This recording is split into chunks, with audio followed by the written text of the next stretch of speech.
right. Let's get this going. Ben and Woods, 97.3, The Fan. Thank you for being here this morning. It's busy. It's been a busy morning already. Chat is exploding. I don't want to minimize. I mean, one game, though, in June. So I'm the overreaction from my part at home, the overreaction from the Padres fan base, the Dodgers fan base, too. I mean, I know we always get accused of it being our World Series. Holy cow, man. Twitter was like a battle zone last night. I mean, it was off the hinges. And the game was out of hand. It was insane. A really interesting baseball game last night at Petco Park. We could talk all about it. We will talk all about it. May need to do an extra hour today on the game last night. I mean, the significance of the game isn't much. It's like I said, it's a game in June, but holy cow, you really saw everything last night. But welcome in. Great to have you here. Let's try to get our heads right and be a little bit rational and reasonable. I think we can.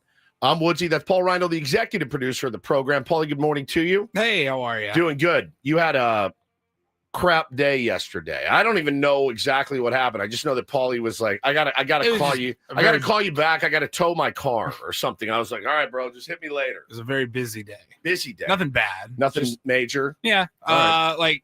Got home and Megan goes, hey, I'm going to take my car in to go get washed and run to the bank. You want to come with me? I'm like, yeah, sure. Why not? Catch up. Yeah. Run some errands with your lady. I like it. And as soon as we get out of the car wash, she ran over a blade or something somewhere and complete flat. Oh my God. So then had to get the car towed, get the tire fixed. Again, it was like a 2-hour process, cost $100. Yeah. It was nothing. It's nothing, but it's like AAA. But it's something. But you're like, it was 2 hours of the day and then just dealing with a bunch of stuff. No, it was fine. It was like the phone never stopped. Like I was hanging up with somebody and then another phone call was coming in. That's on me. That's on me. I called Paulie several times. We had a lot to get to and discuss yesterday. We got Ben Higgins as your friendly neighborhood sports anchor. Benjamin. Good morning. Good morning to you. I'll concur with Paulie. It was a long day yesterday. Padres, another extra inning on Monday, third straight. I was down at Petco Park. I mean, place was already buzzing. I was there early, but you could tell Dodgers are in town. Yeah. Over 45,000 fans end up showing up to the game. You called me as well at an inconvenient moment. Yes. I was trying to get to the metal detector at Petco Park as I was entering, and I'm putting my camera and my gear, and my phone goes in the cup, and all of a sudden it starts buzzing, and I say, "Oh, Stephen Woods, why is he calling?" Because if I call you, it's bad news. Because usually it's something important. Otherwise, you'll just text. So I'm thinking, oh no, I should try to answer this. Well, at least let me get the old custom response. Hang on. I'm trying to get through the metal detector so I can get in and get into the clubhouse and interview some of the players before the game. So got through. Called you back, went down there, saw, a bunch of friends and, getting ready, excited for the series. Saw our friend Bob Scanman, gave me more of the story about the return trip for the San Diego Padres. We had mentioned yesterday that we had heard they got a flat tire, which is true, and the tarmac in Milwaukee. And they were thinking they were going to be home at 8 o'clock or so yesterday after the early game in Milwaukee at noon.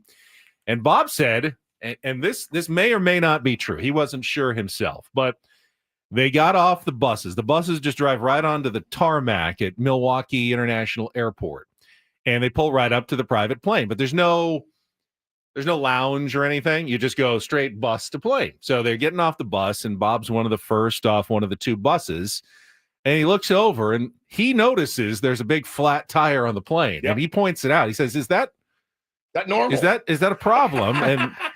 And they go, "Yeah, probably." Cool. So okay, well, let's look into that. There was only one guy there, and he didn't really know how to change a flat on a plane. So he's like calling the Delta mechanic people because they have their own, private terminal mechanics, but like he's never done this, so that's a problem. They realized the plane is too heavy. So they do. I joked yesterday where they have a big giant jack that the plane goes on. They do, but once the fuel's on, the plane is too heavy to get it off the ground. So they're trying to bring in a fuel truck to unfuel the plane so they can lift it up. And then Bob goes, well, what if you just put air, just temporarily put air in the tire that would lift it under the jack? And they go, we can try that. So Bob is essentially fixing the plane. It works. They get some air in the tire that allows them to get the jack under, and they then lift the plane up. The guy then takes forever to try to start, every single bolt has to come off and then, figure out which ones and make sure they go all back on correctly. 5 hours. 5 hours. They sat with no lounge. There's no place to sit other than one of the buses stayed, so you could go back and sit on one of the seats on the bus. We heard stories that they started playing bottle cap baseball and hacky sack out there on the tarmac. Bob said at least it wasn't sweltering hot or raining. That was the only blessing. Man. And what they thought was going to be at 8 o'clock, arrival turned out to be like after midnight when they got home last night. So a little extra weary as they got to work this morning or yesterday morning to take on the Dodgers. But apparently Bob may have saved the entire San Diego Padres from, at the very least, an emergency landing when they got up in the air and realized we've got a giant flat tire here. Scan, there's nothing he can't do. I know. Literally nothing. He's quite the Renaissance man. He is. And then, so I'm leaving the ballpark, and I got my sound. I'm going ready to do my show for Channel 10. And as I'm walking back out of the metal detector, I am greeted by a very excited, smiling face. Ashley, she's yay high, comes up to about maybe like almost my stomach. She's not tall, but very cute. And she looks at me and just like in delight screams, Ben. And she quickly goes, I hear you like a good English D or an old English D. Whoa, and I go, what? Whoa. I go, what? You says, excuse me, ma'am, are you British? And I go, you have heard correctly. I do like an old English D. And she says, well, I've got one for you. In fact, I've got a selection of them here for you, different, colors. What is happening? Widths and everything. And she pulls out. So, yeah, her she actually makes these herself. She's from Detroit. Oh, she was sick. a Tigers fan growing up, but then moved to San Diego, became a Padres fan. So she makes these hats that are the SD logo, but the D is the old English D of the Detroit that Tigers. You love. I like a big old English D. There it is, yeah. And so it's a very niche market. I don't know how many Padres/Tigers fans are out there. True. But she's a big one. She's got a small business. It's called Smashing Designs SD, or you can check it out. If you are a Tigers and Padres fan at the same time, this is the hat for you. I got to send one that Ashley makes. I got to send one to my aunt, who is a huge Tigers fan and roots now for the Padres in the National League because of us. And she sent Bo for Christmas the 84 World Series pennant, Padres Tigers, and he has it's old school. Vintage 84. He's got it hanging in his room and he loves it. And I think I can confidently say I also like an old English D. I'm with you, Paulie. What are your thoughts on the old English D? It's pretty cool. I'm indifferent on the old English D. It doesn't do anything for me. Tigers and it logo, doesn't make me upset. The Tigers logo doesn't do anything for you. I like that English D. It's a good logo. I've always liked this logo. I don't not like it. And I asked Ashley, how excited would you be if the Tigers are really good this year? If the Padres and Tigers had a rematch at 84, she said that's the dream. Or the nightmare, but kind of the dream. That's what she's hoping for. And she was there with Savannah and Edgar. And I wanted to say hi, and I wanted to thank Ashley for the hat. Sweet Smashing Angel. Designs SD as I walked out of the park yesterday. Yeah, man. Rough one last night. Certainly. Give one to Jake Cronenworth. There you go. That's a good Michigan idea. Guy. Thank you, Caitlin. That's actually a really, really good idea. That's a really, really good idea. So, yeah, man, obviously rough night for the boys last night. Hell of a game. Hell of a game. You really got a little bit of everything. You really did. And I was on Twitter last night, as I usually am. And I don't know, man. I think, after 15 years on the radio, you'd like to think, I think that most of our audience can get my sense of humor. And it's pretty dry. It's very sarcastic. So Nikki P gives up 2 runs in the first, and I tweet, lights too bright, sadly. Obviously, I know you got a lot of ball game left, right? You got a lot of ball game left. I'm not serious. You guys know me. Nikki P, huh? I don't know that anybody wants to hear from Xander Bogaerts right now, Paulie. I think maybe wipe that from the coffers, maybe forever. Well, if that's the case, I gotta wipe pretty much everybody's. You gotta wipe a lot out. Yeah, which is kind of what some of the fan base wants to do. They want to gut this roster and start over clean today. Which, listen, is not your worst idea, but it's also not a very feasible one. It's not MLB The Show. You can't just trade for a whole new roster today. But there's 5 or 6 moves you could make, and should make as sooner the better, right? At this point for the Padres. But I think so. I know it's Padres Dodgers. It's going to be some S talking. That's how it goes. I actually kind of enjoy it most nights. But I was really bummed when I woke up this morning to find that a guy that I've interacted with quite a bit, I'd say, over the last, 6 months or so about the Padres baseball, Lou Sassel. What? His name is Lou Sassel. And Lou. Come again? Lou Sassel is his name. I'm not trying to be. You can't say that. Yes, I can. His name is Lou Sassel. Like Sassel. Sassel. Like Mr. Sassel. Correct. Sassole. Lou Sassel. Lewis. Yeah, Lou Sassel is his name. I'm not trying to be edgy think here. that's his name. It's literally, I'm reading it off of his Twitter. So maybe just say Sassel, Lou. Mr. Sassel. So I'm gonna get a text here any minute. Well, I'm just reading the guy's name. Like I'm not trying to. I swear to God, I'm not trying to be edgy.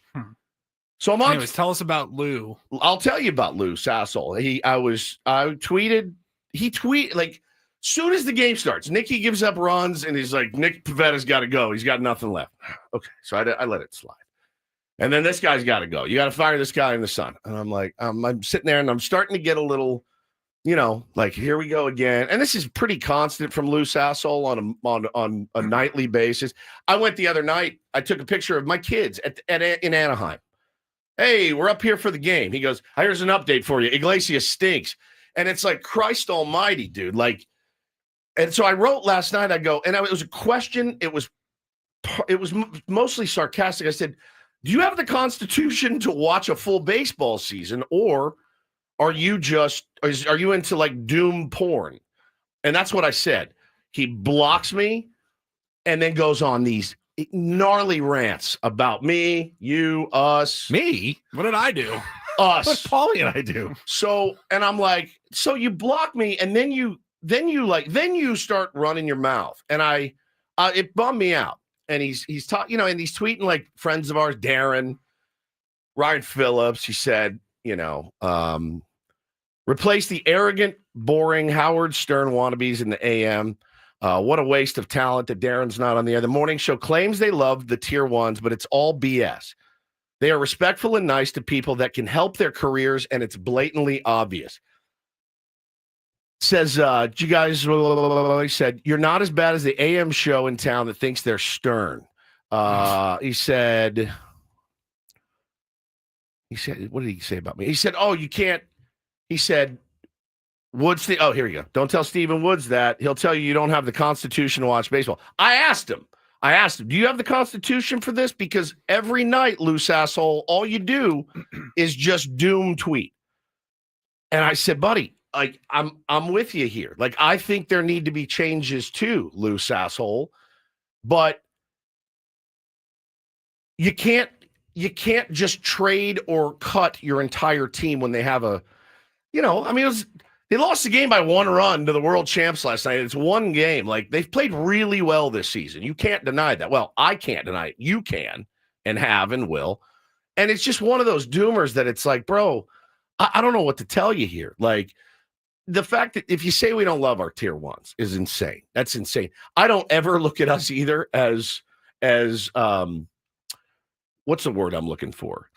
Opportunistic about our tier ones. Like we love our tier ones. We do a lot for them, with them. Try at least. Try, dude. Exactly. And I'm sitting there going, man, I don't like to be painted with that brush at all. Not even a little bit, especially by Lou Sassel on Twitter. But again, he blocked me and then went. And the thing is with Twitter now, you can see when people block you, everything they say.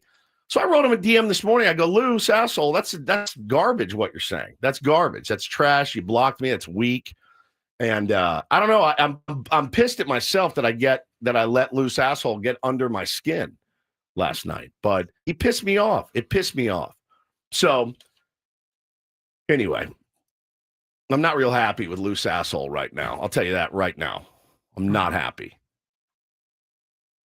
Adam says he'd like to see you at his desk after this segment. Fine. Suspend me. At this point, I'm over it. was pretty. Hey, did you really say Lou Sassel I did. 69 times That's this morning? the guy's name, dude. Anyway, good time to remind the tier ones that Saturday at 11 a.m., the mental health group for men that I started is going to be going down at the sanctuary at Lost Abbey at 11 a.m. Come talk about your mental health. I'll be an ear for you. Aren't you just doing that because it's advantageous to you or can help your I make so your much career? I make so much Sure. money off of it. The time away from my family on a Saturday. Don't tell me you're just doing this to try to, help people in San Diego and, be a good community member. Obviously, that's not something you would do. Well, so. it's $100 to get in. That's a new thing that I'm doing. It's $100, and you have to bring me some Bitcoin as well. No, it's something that I really believe in and clearly could use right now because I'm about to snap. But yeah, it just pissed me off. Like let's have a conversation. Plus, I was joking with the guy. And I pissed Lou Sassel off, and Lou Sassel pissed me off. I do think that certainly the games against the Dodgers get some people on edge. On edge, when you're you got Padres people fans. people losing their mind. Yeah, I mean, and it's a good thing that this rivalry has gotten to these levels. I saw national people tweeting yesterday. This is the best rivalry in baseball. Maybe one of the best rivalries now in all of sports. Padres Dodgers is must watch every time they play, every regular season meeting, obviously every playoff meeting is absolutely must watch. But for a sport like baseball, where you said it is just one game in June, it raises the stakes to untenable levels like every time they play. And we all get really emotional. I was talking with AJ Cassavell in the clubhouse as we were kind of waiting for players.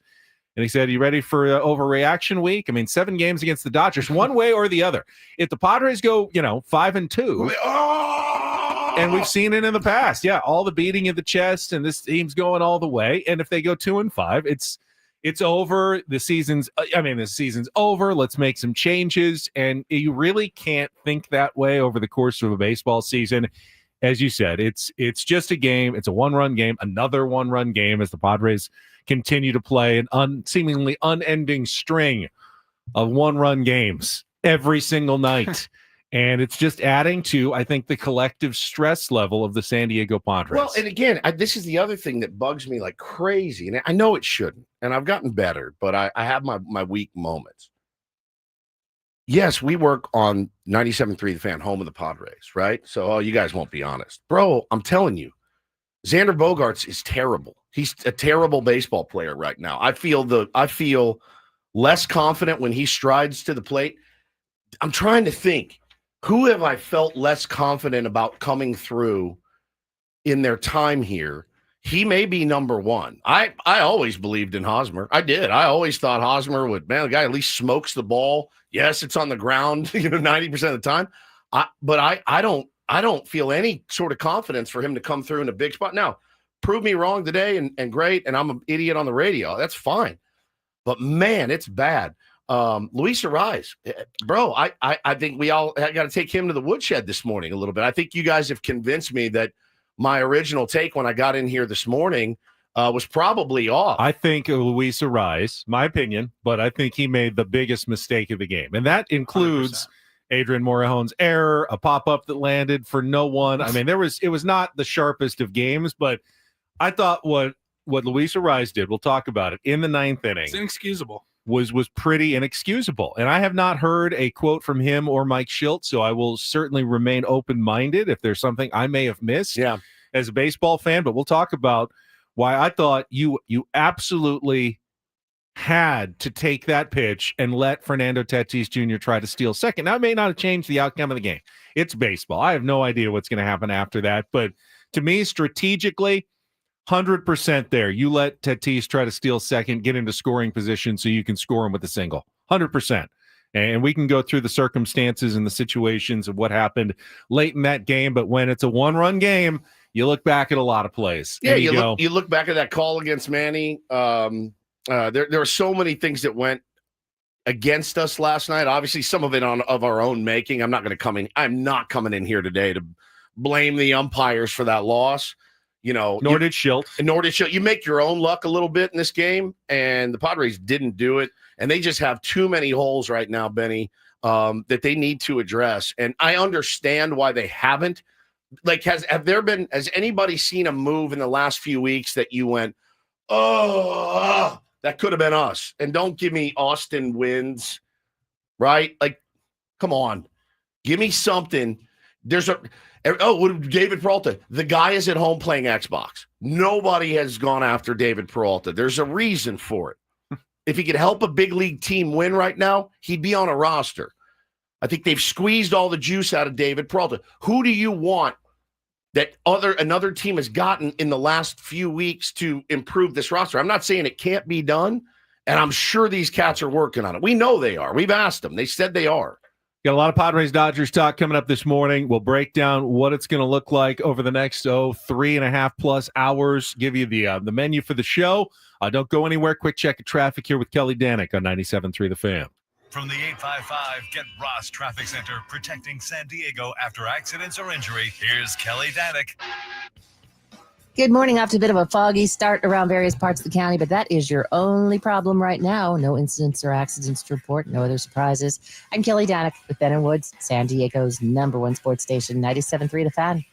All right, crap up coming up here at the bottom of the hour. We'll get all the highlights from Jesse and Tony. And speaking of Jesse, it is an Incorporator Tuesday. Back on the radio. Jesse will be back with us at 8:35 this morning. But before that, I have some gifts that Jesse wanted me to bring to the show. I have not opened them yet. Gifts. What a sweet angel. And before Jesse comes on at 8:30, maybe when we reset at 8, I will distribute Jesse's gifts for the program. I'm very excited. Gifts. Why is he getting us? He's getting us gifts. I have an idea of what they may be, actually. That guy already. I know where they were recently. Yes. Yeah, they were in Milwaukee. He does so much for our show and has really since its inception. Have we had Jesse on since the beginning?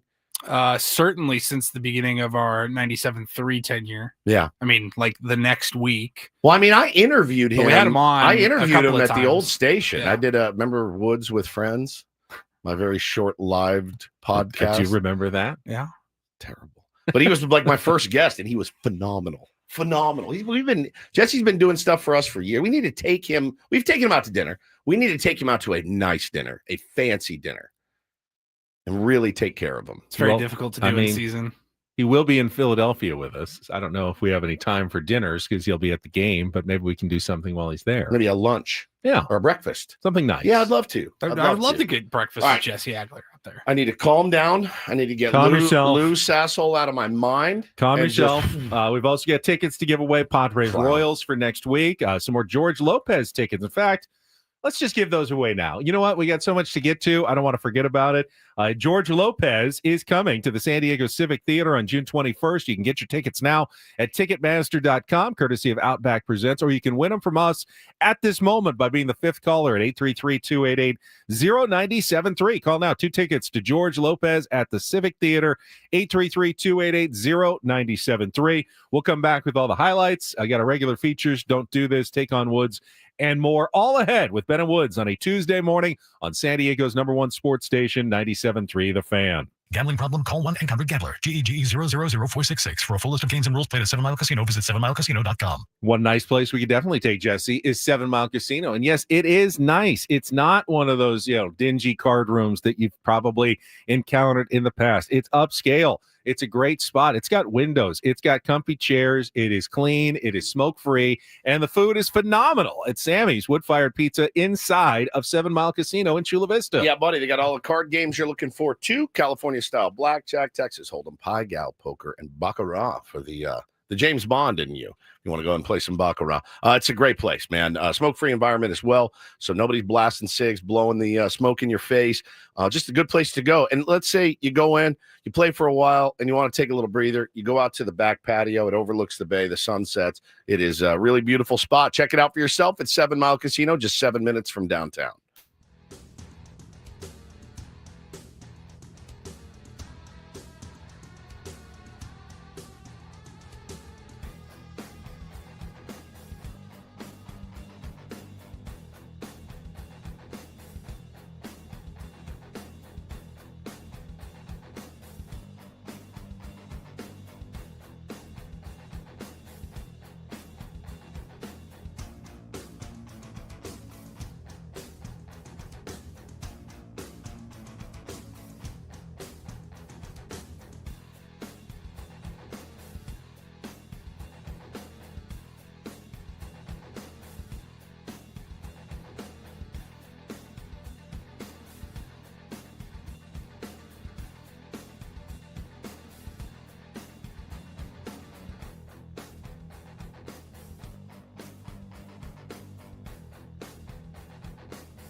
Hey players, things are about to get real here in San Diego.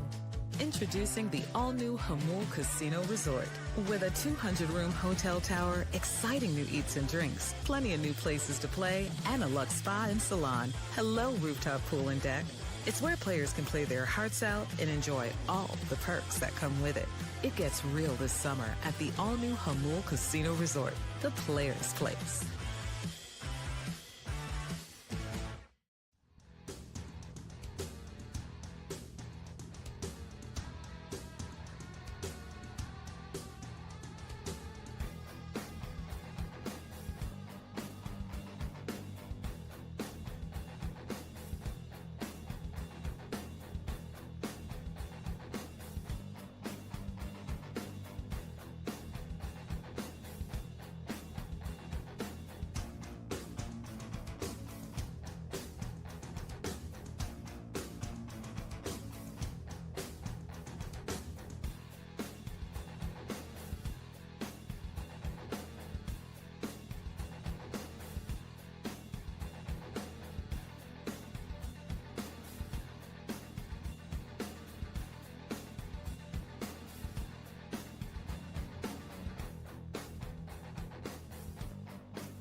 Just a frustrating one. I don't like those. I'll take a loss. The losses are fine. Yeah, you're going to have a bunch of them. You know what? 60, win 60, lose 60. What do you do in between? I hate that logic so much because it's perfect. It makes so much sense. It makes way too much sense. And it simplifies the long season of baseball. You're like, we really could do a 60-game season. That's really literally all it comes down to. Yeah. Because every team will win 60 and lose 60. Yeah. And then it's those 30 teams. What do they do in those 60 games? It's the whole year. The 42 games in between, right? I do think that while that has always been the logic, I mean, that was one of the in-between games in my mind. You know, games that could go either way. And the Padres play way more of those, I feel like, maybe than other teams, or at least way more than they used to. They've won. They're the second best team in baseball in a one-run game. Second best team in baseball. Yeah, they're doing well game. in those middle games. They don't get blown out much. They don't blow out people much. It used to be like, 60 games you'd win easily. Like you'd win 6-1, you'd win 8-2, and 60 games you'd lose like 5-0 or 7-0, and then the close ones in between determined your season. Mm-hmm. The Padres don't play any of the games other than the close ones in between. I'm telling you, you're right. They're all these games. But they, again, I guess the only good thing I can say about last night's game is they're a really good team.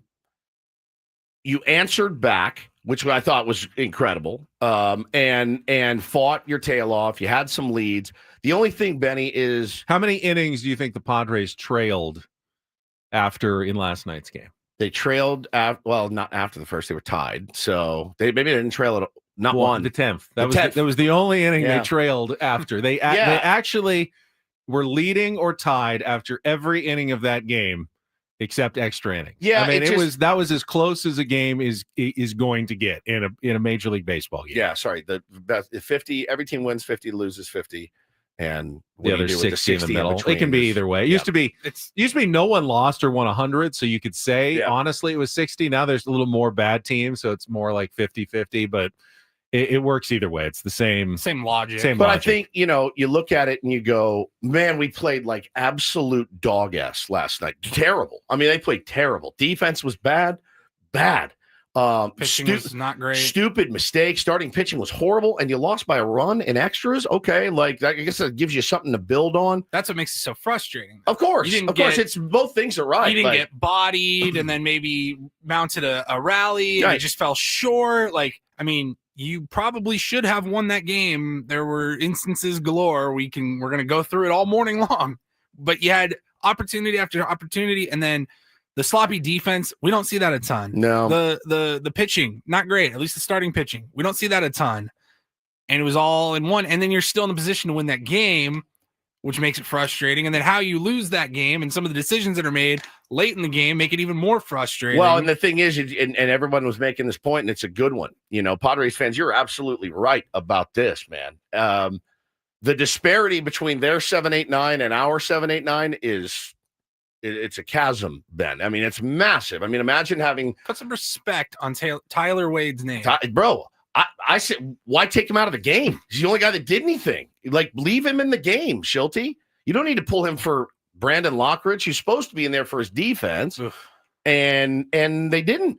They took Tyler Wade, the guy that came through for you and hit a bases loaded triple. He's been clutch this year. I mean, his average is OPS is still terrible, but his clutch numbers have been numbers have been fantastic. I saw the tweet last night. I think I bookmarked it. Let me see if I can find it. I have to scroll through many Lou Sassol bookmarks. But Tyler Wade with runners in scoring position this season: 142 WRC plus, a 368 batting average, and an 899 OPS.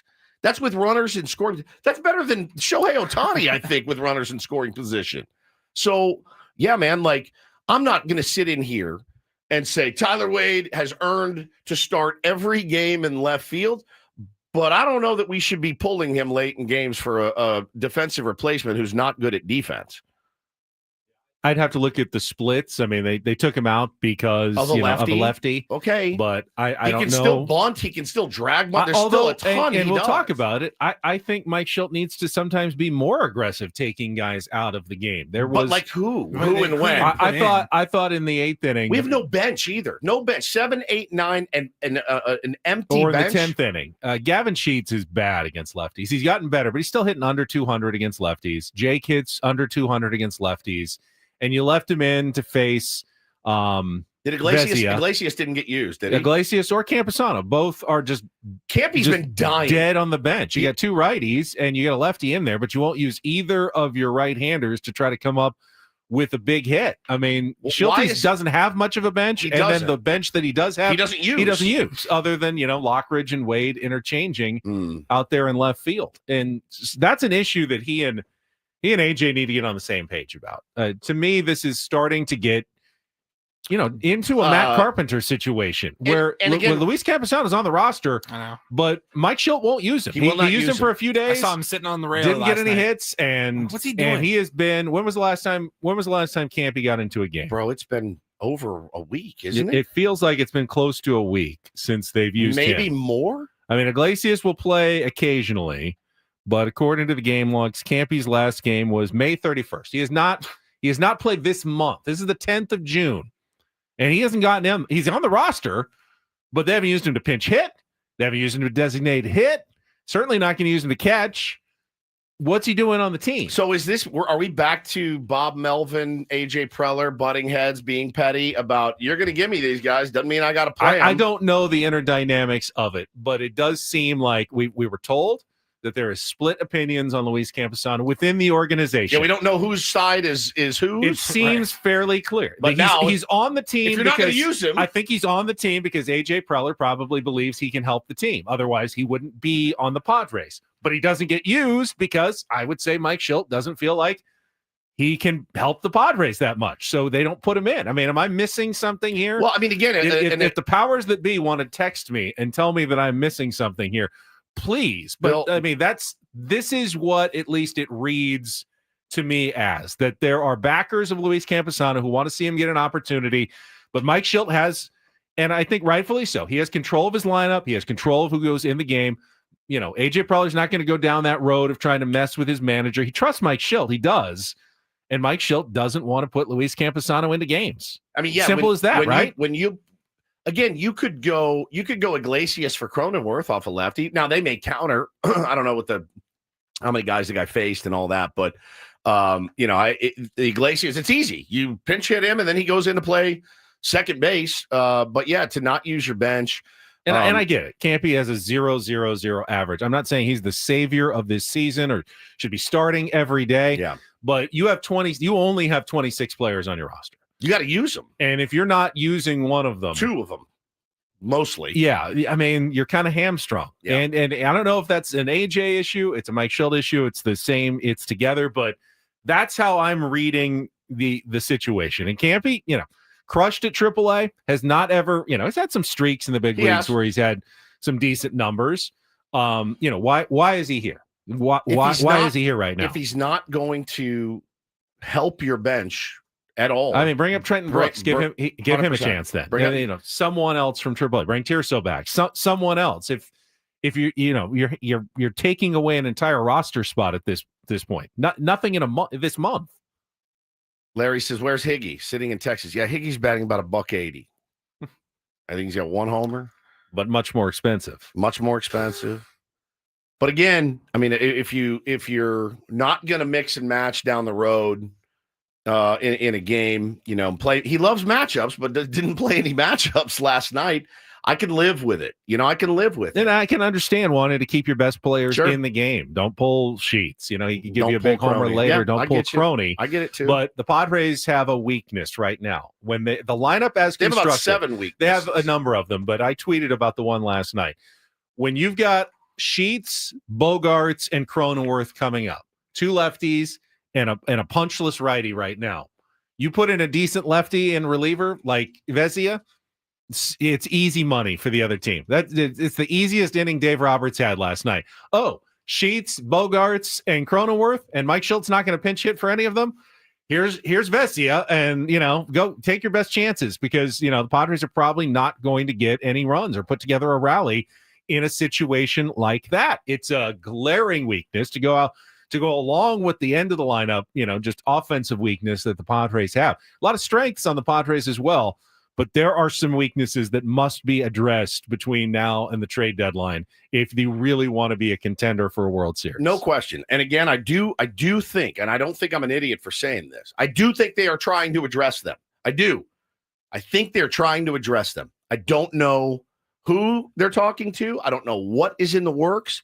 I don't know how heavy it's going to get, but I do believe there are upgrades out there that can help your team today. Can they stay afloat for another 6 weeks to the deadline? That's the thing is, can they fight and battle and stay around 8 to 9 to 10 games over 500? All right, let's as fans, if we get to the deadline and we're 8, 9, 10 games over 500, you're happy with that effort? I am. That'd be about 500 ball for me here to the deadline. Well, I'm absolutely happy with that. And then you have you're 8, 9, 10 games above 500 at the deadline. Then you go and make your moves when teams are really forced to sell players. Fine. No, I'm not saying but that. Can you do it? You rush out and make a bad deal right now. Right. You wait for the right deal to present itself, and if AJ's being patient, that's a decent strategy. But until then, we're gonna have to watch the same scenario play out in the bottom half of the lineup. It's tough. It's a tough watch. And last night again, you're not really set up great for today either. You're just not. As far as bullpen wise, you played that game. Nor are the Dodgers. But I think they're actually going with a bullpen game today. We still haven't heard what their plan is, but I would imagine you'll see Ben Kasparius and guys like that. He's really, really good. They're better set up than us, Ben, because they have a guy that can give you length and girth in their bullpen, a bulk guy. We've got Dylan Cease on the bump. Now, I mean, that would be a Dylan day. Cease does a great game. An 8-inning performance by Dylan Cease would solve just about everything. But that, today. How do you count on that? How do you count on that from Dylan Cease with what you've seen this year? We've got to get to our Padres crap up, get the highlights from Jesse and Tony. It's going to take more than a segment to go through this game, obviously, but we'll start going kind of inning by inning through it next after traffic here on 97.3 The Fan. From the 855 Get Ross Traffic Center, protecting San Diego after accidents or injury, here's Kelly Danick. No complaints, no surprises on our freeways at this time, guys. We are starting to see some of that usual slowing in the usual spots, but at least nothing getting in your way. I'm Kelly Danick with Ben and Wood, San Diego's #1 sports station, 97.3 The Fan. It's a shame if they lose. You got a problem. Oh, a shame indeed. I couldn't agree more. Here are the lowlights from yesterday's game. What the heck happened? Are you kidding me? Can't even believe it. It's the Padres Wrap-Up. presented by Hamul Casino. Things are about to get real with the all-new Hamul Casino Resort with gorgeous rooms and exciting new eats and drinks. It gets real this summer at Hamul Casino Resort, the player's place. We'll give it 16 minutes of salt, and then we'll, get back on the pump and figure it out. 2-2 is in the air down the right field line. That's a fair ball. Going to give the Dodgers the lead. Fernando gets to it in front of the Petco porch, fires to second. Freeman is on his way. The tag is not in time. Bang, bang at second base. Otani came in to score, and Freddie Freeman with an RBI double to make it 1-0 here in the first. 3-1. Smith swings, pops it into right field. Fernando started back. Now he's measuring it up, coming in. Freeman tagging at third. Fernando winds up, throws home, and not in time. Freeman scores standing up right as the ball got to the catcher Diaz. A sacrifice fly for Will Smith, and a 2-0 Dodger lead. They take their leads at first and second. The 1-0 to Machado is hit on the ground. Fair up the first baseline into right field. That'll roll to the corner. Fernando has scored. Arise is being held at third. Manny into second with an RBI double, and it's 2-1. 1-0 to Merrill. May kicks and deals. Jackson swings, lines it into center field sharply. Kim is back, and to his right he makes the catch. That'll tie the game as the throw goes into third base. Arise crosses the plate. A sacrifice fly for Jackson Merrill, who's all fired up, going into the Padre dugout for high fives, and it's 2-2 here in the first. Tatis takes off on the first pitch, up and away. Smith throws down to second base, off the glove of Betts, and it trickles out into center field. Cronenworth will come in to score. Fernando into third, and a run-scoring error committed by the Dodger catcher gives the Padres the first lead of the night. It's 3-2. Swings at the pitch, sends it in the air to deep left field. Tyler Wade is back. He is at the wall. It's going to go. 2-run homer, Will Smith. Had the error last inning that helped the Padres score a run. Now his 6th home run of the season, and the Dodgers hop back on top. It's 5-3. They said, here's the pitch. Wade swings, hits it in the air to right center field. Hernandez was shallow. Long way to go. Slides. Can't make the catch. Machado has scored.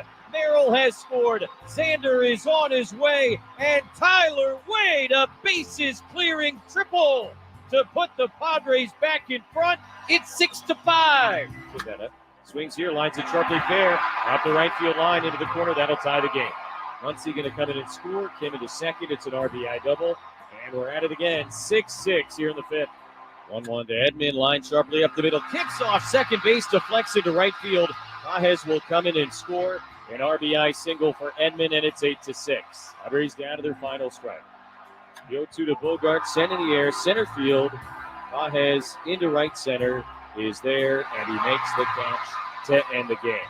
Padres get one in the bottom of the 10th inning, but Tanner Scott closes it out, and game one goes to the Dodgers 8-7. It had a little bit of everything, and we'll do it again tomorrow night. I mean, it was back and forth. I mean, they punched, we punched. I mean, it's a typical game we play against them, and many more to come. So, what swung in their favor, they executed and got the one more hit in the 10th. That's what, eventually got it. Yeah, I mean, there was definitely some good stuff. Love the fight back from the Padres in the early innings, answering the Dodgers in the first and the third, when it looked like, hey, you don't want to let that team run away from you. And they didn't. The offense stepped up early in the game. The bullpen stepped up a few times later in the game. There were definitely positives. I thought one of the biggest positives was Jackson Merrill. I liked some of the swings he took. Yeah, he still struck out once, but the sac fly was a nice piece of hitting. Yep. And then the double in the 10th inning was a nice piece of hitting as well. Drove in 2.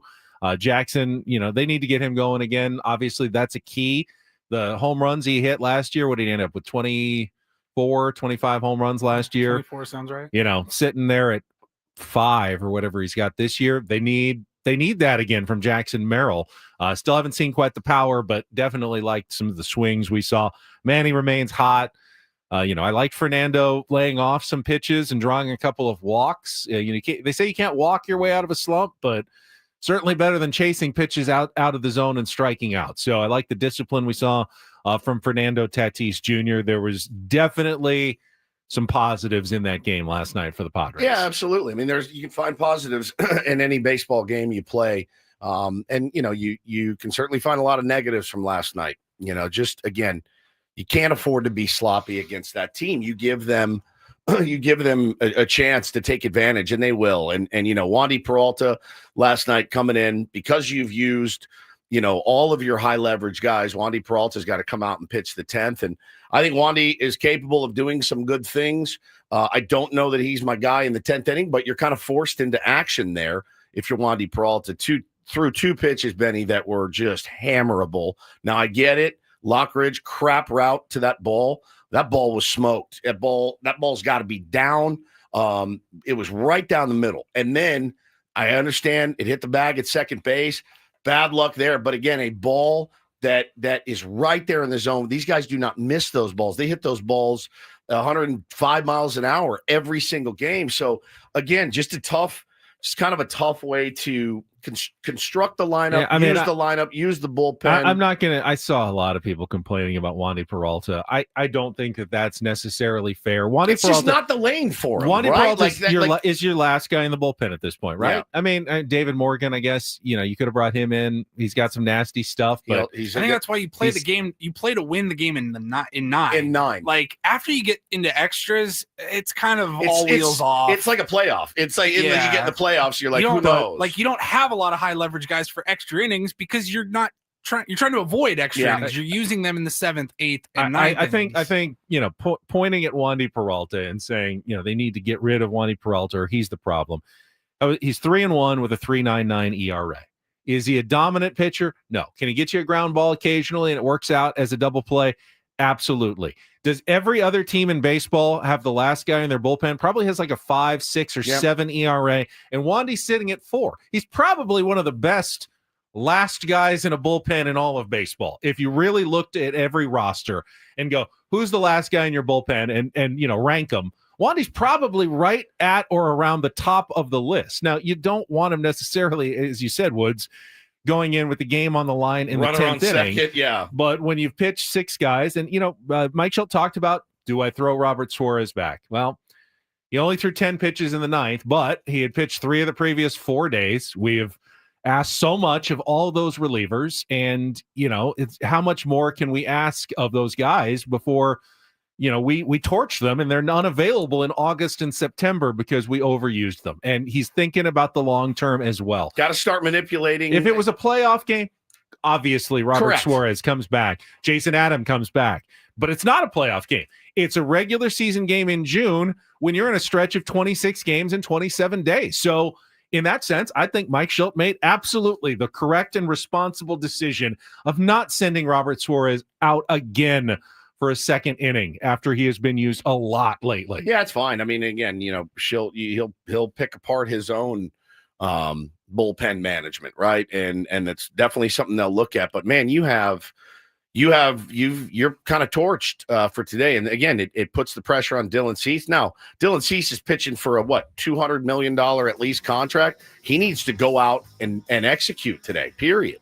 Let's talk about what happened in the bottom of the 9th inning and the bottom of the 10th inning when we come back. Both situations, I think one self-inflicted, one umpire-inflicted that we can dig into. Hour number 2 of Ben and Woods coming up next on San Diego's #1 sports station, 97.3 The Fan.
Did briefly say hello to Mike Schilt yesterday. Of course, we've got our manager's report with Mike Schilt coming up this Friday at 9 a.m. I hope they win some games between now I and do then. too. Manager's report is refreshed by Eco Water SoCal. Try alkaline water for just $9.95 a month. Eco Water SoCal, keeping it soft since 1925. Possible topic in my mind.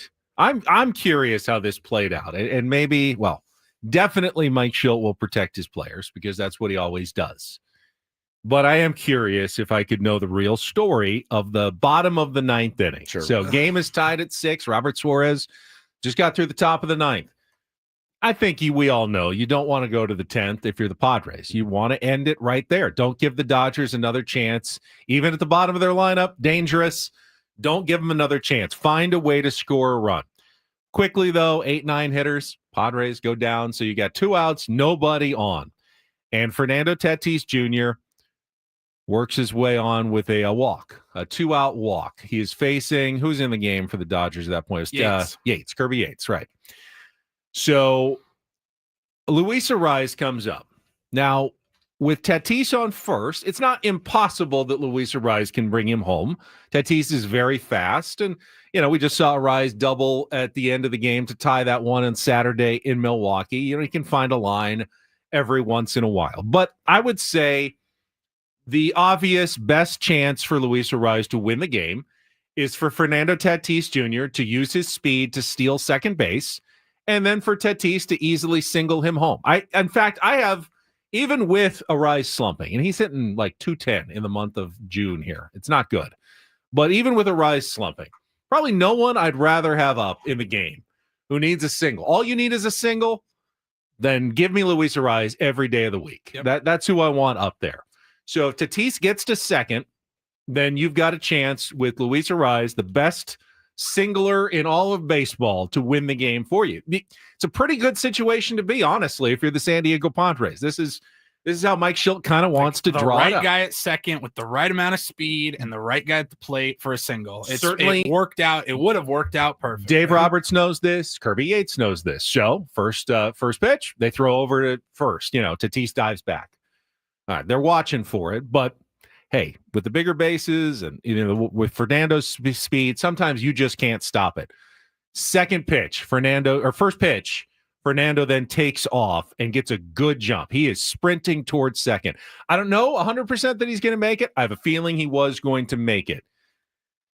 Luis Arraez, though, swings at a pitch. Hey, it was a good pitch to hit, a pitch down the middle, and flies out to end the inning. So we'll never know what would have happened. But to me, just seems like almost 100%. You have to take that pitch and let Fernando have his chance to get to second base to drive him in. Such a good jump. I don't know. I guess, Louis being in the left batter's box, like if he just didn't see it. Even if he gets a bad jump, even if you think he's going to be out, you could say, well, try to foul it off, whatever, save him. If Fernando Tatis Jr. makes the third out at second base, guess what? Fernando starts the 10th inning at second, and you've got Luis Arraez up. Yep. It's not the worst. It's Same not the scenario, worst but with no outs. Scenario, to then start your 10th inning with a chance of the rally. You don't know what the Dodgers are going to do. That's not the worst situation either. But now instead, Arraez flies out on the first pitch, and now he's the guy out at second base with less speed. Now, he did end up scoring on Jackson Merrill's double, but you needed 2 runs, and you didn't win that game. Why on earth Luis Arraez did not take that pitch? I mean, he takes so many first pitches. He's the best 2-strike hitter in baseball. He doesn't care if he gets behind in the count a little bit. Sometimes he's actually better when he gets behind in the count. There's just no reason in my mind that I can think of that you swing at that pitch other than I see a meatball, like I'm looking for the one thing I'm looking for, and I know I can drive this. But let's say he ripped a line drive single to right. What happens? Toddy goes to third. Fernando Tatis gets to third. He's not scoring likely on that play unless you really find the gap and Tatis does his amazing, it's cut off, but Tatis gets there in by a fingernail on a long single because he was running. I think the odds of that are much lower than just let him steal and you single. There's no way they're going to stop that, if you're Luis Arraez and Fernando Tatis is on second base. Why did he not take that pitch? Yeah, I have no idea. I thought originally I see in the chat, selfish. Arraez trying to play hero ball. If he wanted to play hero ball, then he waits. I mean, he Yeah, can be the that's the hero. ultimate You hero have the ball. ultimate chance to be the hero. Yeah, you're not going to, again, And with no risk to yourself. By the way, if Tatis gets out, it's not on you. not on you at all. It's not on you You're at still all. hitting. You're coming up with Tatis on second and the 10th with a chance to be a hero. There's just no logical reason in my mind. Yeah. If you're a power hitter and you think you hit a home run there, maybe I Sure. don't know, but It's right. It's 93 down the middle. it is. It was Yeah. a good pitch to hit. I will acknowledge that it was a good pitch to hit. And again, like, so I guess the counterpoint, not that I agree with it necessarily, but the counterpoint is if I'm Mike Schilt, I'm like, Luis Ariz has won 2 batting titles. I'm going to let him dictate what he does in the box for the most part, right? Oh, I would almost assume that that's the case, 99.99% I of think the it would have been time. insulting if Schilt walked up to him and said, "Hey, make sure you take on this first I do pitch." too. I kind of feel like Schilt would say, my players know the game. They know what the situation dictates, what they're supposed I mean, it was, to do. again, you get to the 9th inning of a game like that, you got a chance to, if you hit a double, if you're Luis Ariz, that's game over, right? You won the game, and I understand like trying to do too much, but you also got to know Manny's behind you. He's been red hot. Let's get it going. Let's get it going right here. Let's get some action. Let's put that pressure on, apply that pressure. Hitting a lazy fly out applies no pressure whatsoever. So yeah, it sucks. Yeah, I don't nails. He says he was trying to end it with one swing. I think he knows I better. don't think Luis Ariz is swinging for the fences. He knows better than that, at least. I just thought you don't see him swing first pitch very often in general, and then for it to happen in that moment, in that situation, like I saw like our boy Ray in the chat saying, I don't know why we're harping on this. He flew out. I think we're harping on it because, in my opinion, that was the play of the game. And it's also a measure of respect for Luis Ariz. In my perspective, it's like I want him up there with Tatis on second more than anyone else. Let him have a chance to get over there. Sure. Let him have a chance to get over to second base, and then do your thing, work your magic out there. But you didn't give him, you never got a chance. Even if you get a hit there, it doesn't really change the situation. Yeah, it brings Manny up. Great. He's hot. I get that. But even if it's a hit and run, you got first and third. You can't bring him home on a fly ball. Yeah. If there was one out, totally different situation. Move the runners, get him into scoring position, get him to third base. Well, yeah, Ken there was 2 outs. Ken says that they're the 2 best players to do hit and run with. I don't disagree with you there. The hit run doesn't help you that with much. 2 outs there, the risk reward doesn't make a lot of sense. Steal is what helps you there. Steal helps you. Yeah. It absolutely does. So anyway, dude, it's. I was actually pretty shocked that like nobody asked, was there a hit and run? When you guys were talking at the beginning, I was listening, but I was also poring over Kevin AC's daily newsletter. There's nothing. I didn't hear, in the part of Schilt's presser that we saw, no one asked him about the pitch to Ariz and why he wasn't taking. I assume there is a take sign, but again, I agree with you. I don't think Schilt employs it very often. He trusts his players. Yeah. If anything, they put the steal sign on, and he needs to see that and know. All right, and Schilt will never. Well, Spaz nails it. This is it. Ariz couldn't control himself, and that's why he doesn't walk much. That's exactly right. And again, as a Luis Ariz defender, I think everything he promised us he was going to work on this year has not come to fruition. It's not. It hasn't. He chases way too much. He is the baddest ball hitter in the league. He's hitting like 333 on balls out of the zone. Crazy. He's hitting like 200 on balls in the zone. I don't even know what you say to a guy like that. Yeah, like stop swinging balls out of the zone. Well, now I'm hitting 200 because you're not letting me hit the pitches that I actually do hit for hits. I don't know how to coach Luis Ariz. I do think, honestly, like, does it make sense to move him to the top where you at least know he's not going to K on 3 pitches? He's going to see pitches. He's going to give the guys behind him a chance to see pitches, how they're sequencing him, all of that. Like, is that a better fit for him? I might move him down lower. I might put 7. him. Yeah, if your idea of moving Jacob, the guy that wasn't my idea. It was Craig's idea. Craig's idea of moving Jacob and moving him up and maybe switching and having Ariz batting lower in the order, especially while he's scuffling a little bit here. It's tough. It's tough. And Mike Schilt will never admit this. He will defend his players. He'll make us seem kind of foolish if we did ask him. But I wouldn't be surprised if there wasn't something said privately to Luis. Like, you got to let him get the bag. You got to let him get that bag. You got to let him have a chance there to get second base. That's for you too, man. We want you to win the game for us, and let him help you win the game by getting to second base. To me, that was the most frustrating. I guess when you were moment watching of the game last night, when you were watching it, and Fernando, like as he was walking to first base, like the first thing in my head was like, gotta go. Gotta go. And I'm just curious if anybody else felt that way when you were watching it. I'm like, is Luis the only one that didn't? When everyone in the stadium knows a guy is going, That's the best. And you just go like, can he make it though? Yeah. It's Willie Mays Hayes in the playoffs against the Yankees in the one game. You know he's going. Dave Roberts against the Yankees. Yeah, no, he's going. Can anybody stop it in that situation? Sucks, man. Sucks. Yeah, listen. And then you get into the bottom of the 10th, and then Manny gets screwed on a call. Yep. All right, so yeah, and you get to the bottom of the 10th, and it was a close pitch to the zone. If it was an automatic ball strike system in place, I know it didn't light up on the TV screen. I think in the MLB.com app, it did. It was one of those absolute borderlines. Hadn't called it all night. What Bob Scanlon said after the game was absolutely true. That is never called a strike. Never. It wasn't called a strike earlier in the game. It is never called a strike. A ball that is up, and Nick Pivetta didn't get that one either. When you throw a pitch, a backdoor that's never a strike and doesn't really come back across the zone, that's just not a pitch an umpire can call a strike in that situation. The way baseball is currently formulated, at least, that's not a strike. I had Dodger fans going, well, what about the strike that was called a ball against Tatis early in the at bat against Yates? Yeah, Tatis got one that was probably should have been a strike for Yates, but it wasn't a 3-2 pitch.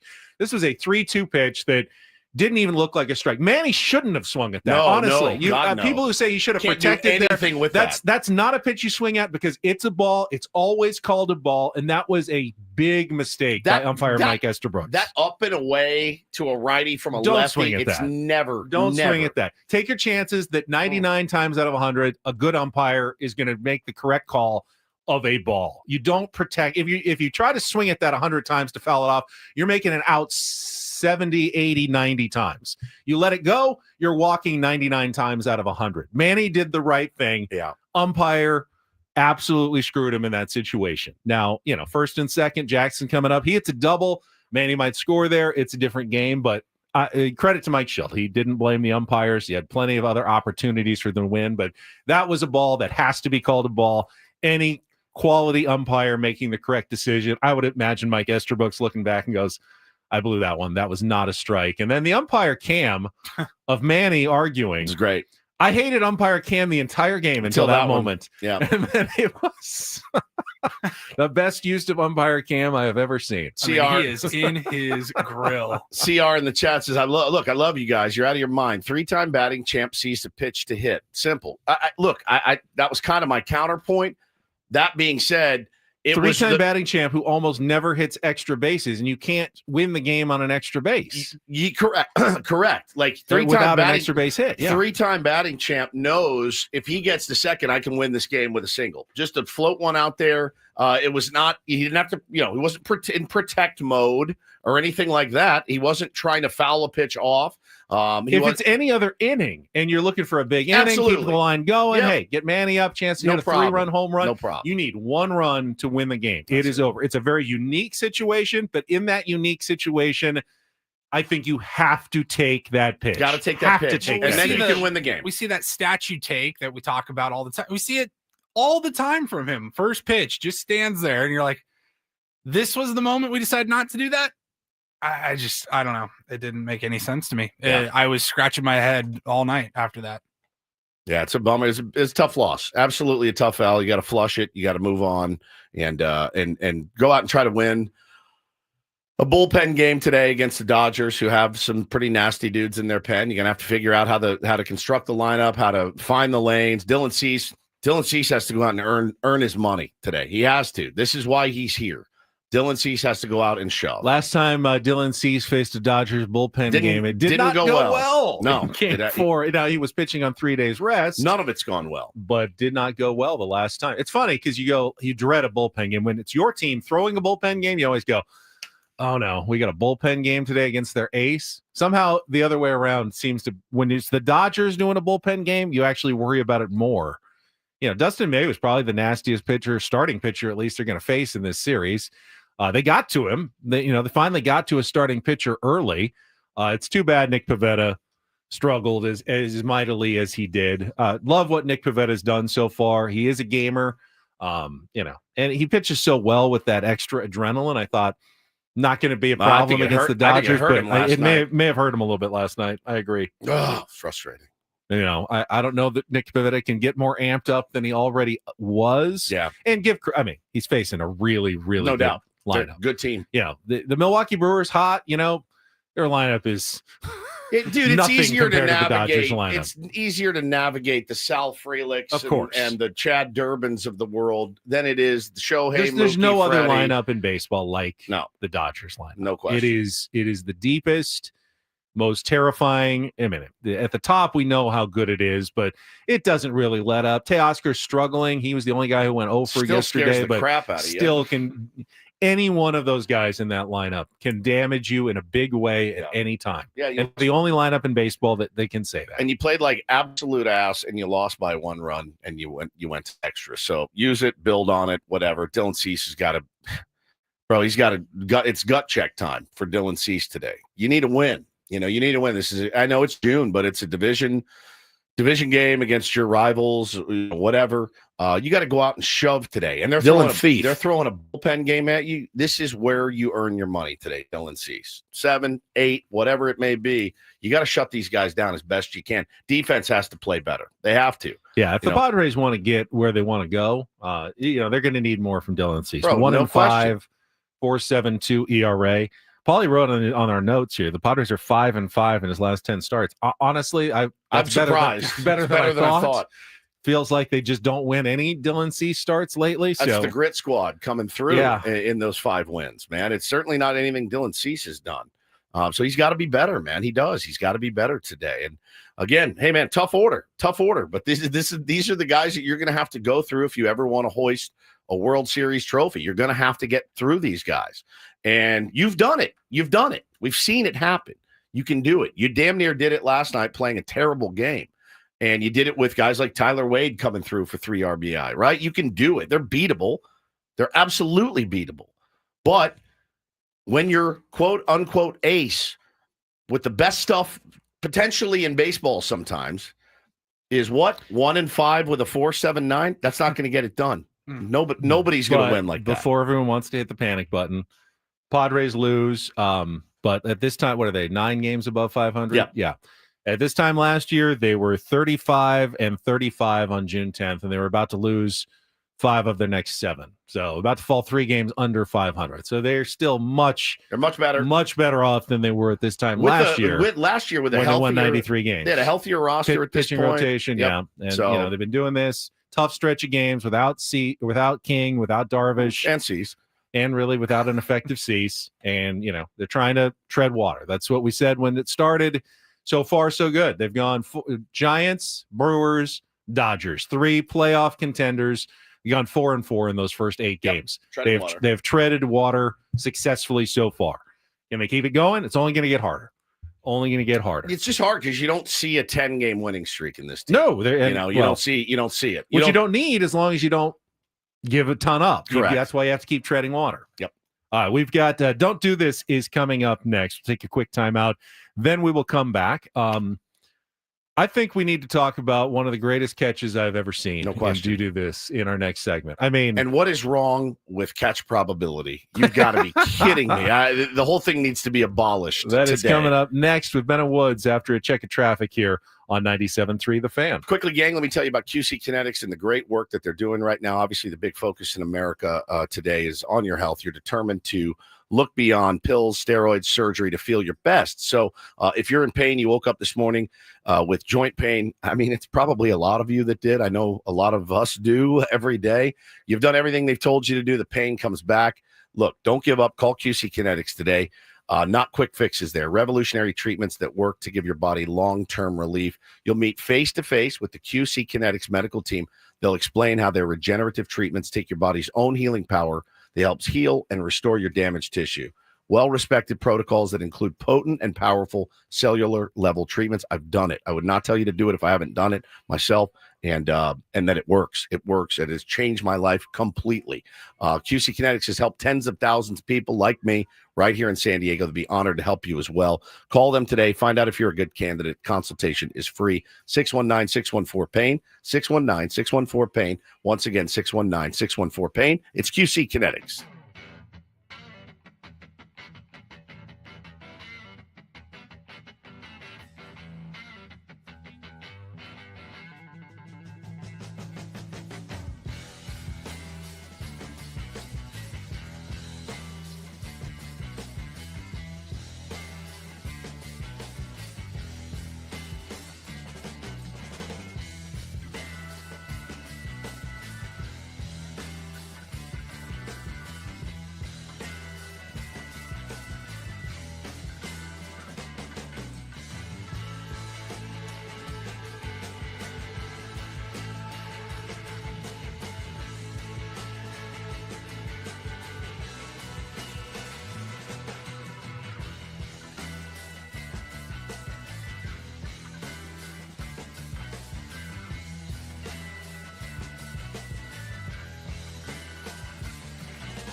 Hey players, things are about to get real here in San Diego.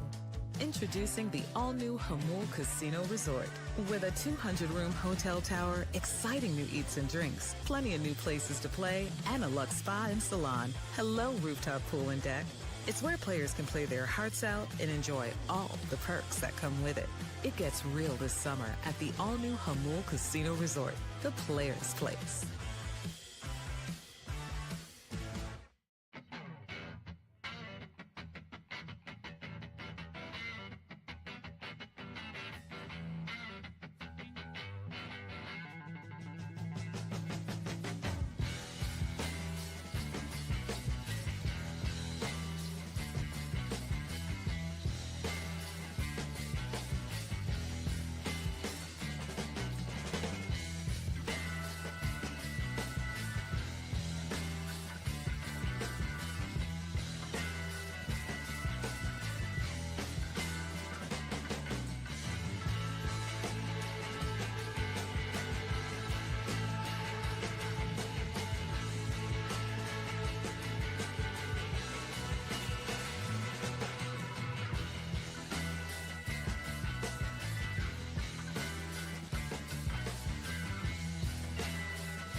Get back to the Padres talk in just a moment. First, Don't Do This is brought to you by Trust and Will. Don't. Leave your entire estate, house, kids, and life savings up to chance if and when you die. Do. Set up a Trust or Will online at trustandwill.com. This is a lot more affordable than you think. Visit trustandwill.com for more info. We got an athletic director in hot water. This is out of Tallahassee, Florida Woods. Florida A&M University athletic director Angela Suggs was arrested yesterday on fraud and theft charges for allegedly using a corporate credit card for personal use totaling more than $24,000 at her former job. So they had an investigation. She left her job at a foundation, the Florida Sports Foundation, and then became the athletic director at Florida A&M. But while she was the CEO of the Florida Sports Foundation, she's accused of taking her company credit card and using it to withdraw money from casinos when she was on trips, not just authorized work expenses, but above and beyond what would have been classified as truly a work expense. Now, is there any gray area there? No. What's truly, do you have a corporate card? I do have one for my other job. I don't think I ever have, actually. I've never been given a card from the company to go out and use. Just reimbursed for your expenses? Reimbursed for my expenses. I do have one. Now, the limit is pretty low. What's the limit? Like 500, 1,000? No, I think it's like 3,000. If I need to buy a plane ticket to go cover something, I'm supposed to do that myself. So in a pinch, though, if it was the only card you had, you could feasibly get 4 new tires and then just let your company know, let me just pay you back. Yeah, I just don't. You just can't go to just discount pay it off tires. myself, Yeah, and then I'll pay it off. I don't I'll say this is a personal expense. I don't think they want you to do that. No, but there's if it was an emergency, there's no gray. I told my boss that would be fine. There's no gray area of going to a casino. But when you're an executive, she's obviously a CEO, an athletic director, and you go and you travel. Should everything be covered? What shouldn't be covered? Your gambling money. Meals should be covered. Or your cash. But excessive meals, there's a big difference between going down and getting a sub at Jersey Mike's and going down and having a lavish $1,000 dinner at the steakhouse with, expensive bottles of wine and stuff. It happens all the time. All the time. Not here because they don't give us corporate cards. Smart. Very smart. Very smart. Smart move. Oh, yeah. So she's in some hot water. They say she falsified travel vouchers by coding the unauthorized charges as meals. Did you eat a $2,000 meal at Harrah's the other night? She claims some were for business meals. Others were accidentally charged to the business card. Accidental. She failed to fully repay the Florida Sports Foundation for her personal expenditures. You got to be kind of a dirtbag to steal from a foundation, to be honest with you. You really do. Foundations are to help people, and you're stealing. Usually. Yeah. All right. Wander Franco back in the news again, and it's not good news. Wander Franco is the former Tampa Bay Rays shortstop, currently on trial in the Dominican Republic on charges including sexual abuse of a minor, was now charged, Ben, on Sunday with illegal possession of a gun. He was arrested November 10th following an altercation that broke out in a parking lot. A semi-automatic Glock 19 was found in his vehicle. Prosecutors request that Franco also stand trial on the gun charge. It was registered to an uncle of his. But, yeah, man, I mean, he's in some pretty hot water for what he did to that 14-year-old girl, as he has he paid the girl's mother thousands of dollars in cash and other gifts in exchange for the mother allowing him to engage in the alleged abuse of her daughter. So, yeah, man, one of the when he came up was like, oh my God, look at this guy. He is the next superstar in Major League Baseball. It has not gone well for him. This happened August 2023, signed that 11-year, $182 million contract in November of 21, and has not played since August. So he continues to, his lawyers continue to maintain his innocence. It doesn't look good for him, but I would think if you're already on trial, go out of your way to not commit any other crimes. Correct. Stay out of altercations. Right. Clearly, don't he carry doesn't get a gun that's not yours in your car. He doesn't get it. Yeah. We don't need guys like that walking around. Correct. Yeah. 100%. Lock him up. Lock him up. Make him We do his don't time. you clearly don't understand this. You don't You get don't get the weight of the situation. I mean, what you did was so bad. Right. And then to just walk around and now have these gun charges, you're like, we can't have this guy just walking around the public. He's a little bit edgy. Yeah, a little bit edgy. All right, finally, some do this. DD mega doo-doo. Baseball's been played for about, 160 years now. Televised. There's video clips going back now, century. We oftentimes overuse the phrase. That's the best catch I ever saw. I mean, usually it's really good, but it's not the best catch you ever saw. I mean, we've seen amazing catches. What Denzel Clark, cool name, by the way, of the Athletics did last night in Anaheim is at least in the running for best catch you ever saw. And obviously this is an audio medium. We do have the call, but we will describe it a little more after the call. This was incredible. And this one to center field. Denzel Clark on the move back after he stepped towards home plate and makes another catch. Oh my God! Back-to-back weeks where he wins the electric play of the week, and he's already on the leaderboard for this week. Unreal. You go ahead and book it. I've heard the list. I've seen the list of the greatest catches you're ever going to see in your life. If you don't have room for this one on your list, we're watching two different sports. I mean, Denzel Clark climbs the ladder and then hangs out. Yeah, he's sitting basically on top of the fence. He after didn't he just goes rob over. Nolan a Shanuel of a home run. Sure. He used his right arm at the top of the wall, which is about a 7-8 foot wall there. I think maybe a little higher, maybe. And uses his right arm as he leaps high up in the air, all ready to get up there. Then uses his right arm to propel himself up another 4 or 5 feet. So he's about, I'd say 10 to 11 feet maybe in the air when he actually makes the catch of a ball. Would it have gone over? Oh, this was going over by about 8 feet. Yeah, he smoked it. This was a home run. It was such a good catch, and the Angels did come back to win the game that Nolan, after said, I don't know, it's actually kind of cool that I get to be part of that history. That he didn't highlight look happy at the after time, he hit it. but after they won the game, he goes, all right, Man. you know what? I get to be part of a highlight that's going to run forever and ever and ever. Dude, so what you said the catch probability was what? I don't know if I so believe this. I saw this last night online. It and can't be. I don't know how they do catch probability. They said the catch probability was 95%. Come on. I mean, on no planet. I think they're like not counting the wall. Like, oh yeah, if there wasn't a wall there, he goes back and makes the catch. There was a wall in front of him. Though. So yeah, if he's playing in the Polo Grounds in 1950, that was another 100 feet past that or whatever it He was. just sprints back and makes sprints the back catch. and makes the catch. Sure, 95%.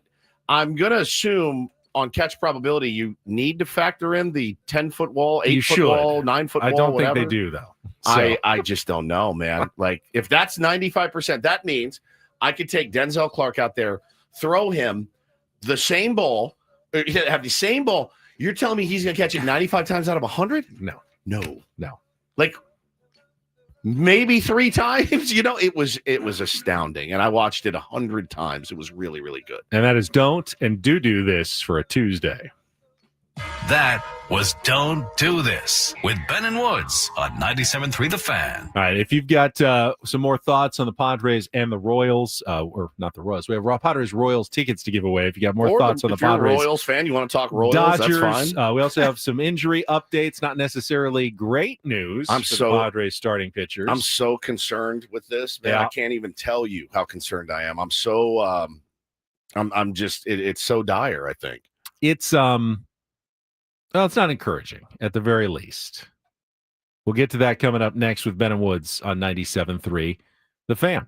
First, though, I'm going to talk about Prize Picks. I got a free square coming up for Game 3 of the championship series in basketball. Game is tomorrow night, so you can look over your lineups. It's daily fantasy with Prize Picks available to everybody. This time, it's Oklahoma City's Jalen Williams, just 1 point. To cash that pick. So all you have to do is put Jalen Williams in your lineup, pick more than 1 point, and then combine it with between 1 and 5 more players and win real cash, up to 2,000 times your cash with Prize Picks. These free squares are great, though. Really helps you, doubles your chances essentially at winning. You want to go easy, just pick one other stat. If you get a hunch somewhere, combine it with Jalen Williams, that's a winner right there. It doesn't even have to be basketball. It could be a completely different game. You could be watching the game tonight at Petco Park. And put that in your lineup as well. They don't even have to be on the same day.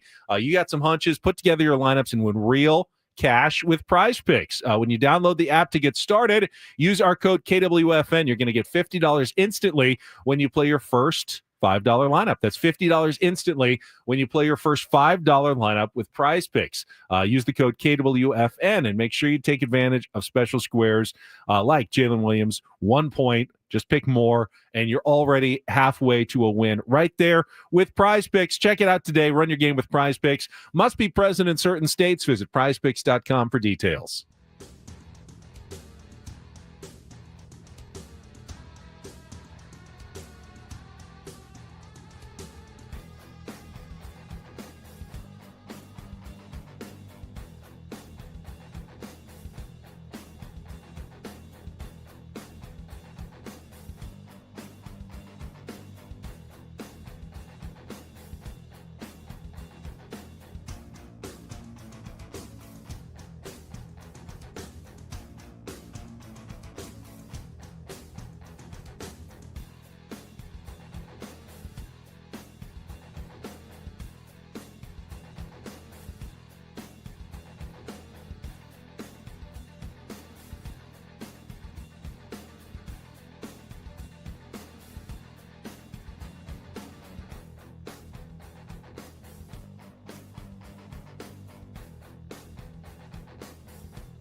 Hey players, things are about to get real here in San Diego.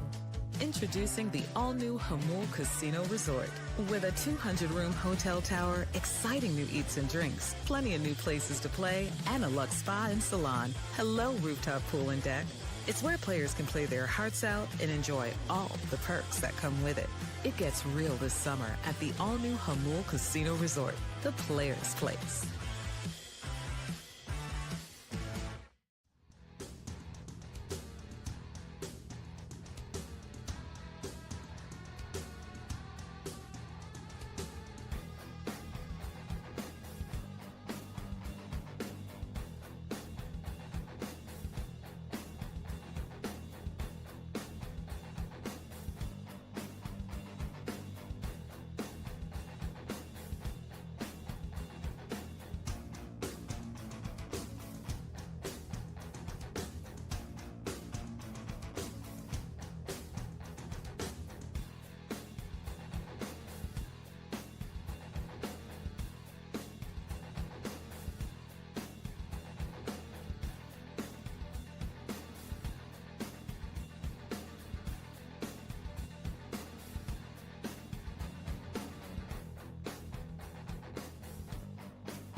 A little more commentary on that Denzel Clark do this catch.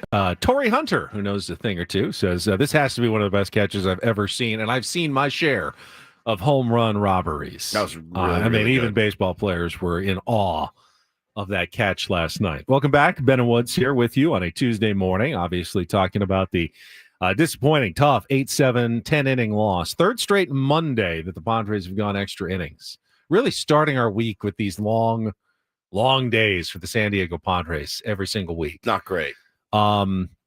Before the game, I did have a chance. I want to get to some injury updates, and I did have a chance to talk to one of our friends, trainer Ben Fraser, in the Padres clubhouse. Love Ben. And I had always been curious about this, and I finally thought to ask him because I never could figure out how do they decide which trainer goes out when a player gets hurt. Line drive back to the pitcher's mound and our friend Ricky runs out, or a guy slides into second and gets spiked and Mark Rogo, the head trainer, goes out, or a guy tweaks his ankle down the line and Ben runs out. And I go, is it based on the player or the injury? Like, hey, one guy handles the lower body, one guy handles the upper body.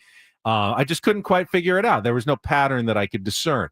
The answer he gave me was very honest, and I appreciate him being candid. He said, it's not quite so formalized. He said Mark, who's the head trainer, will almost always go out if he's there, but they rotate, can kind of cycle around. Not all three of them are in the dugout for every single game or traveling. So if it's Ricky and Ben who are in the dugout, it's pretty much whoever makes the first move to go out there. No way. Yeah.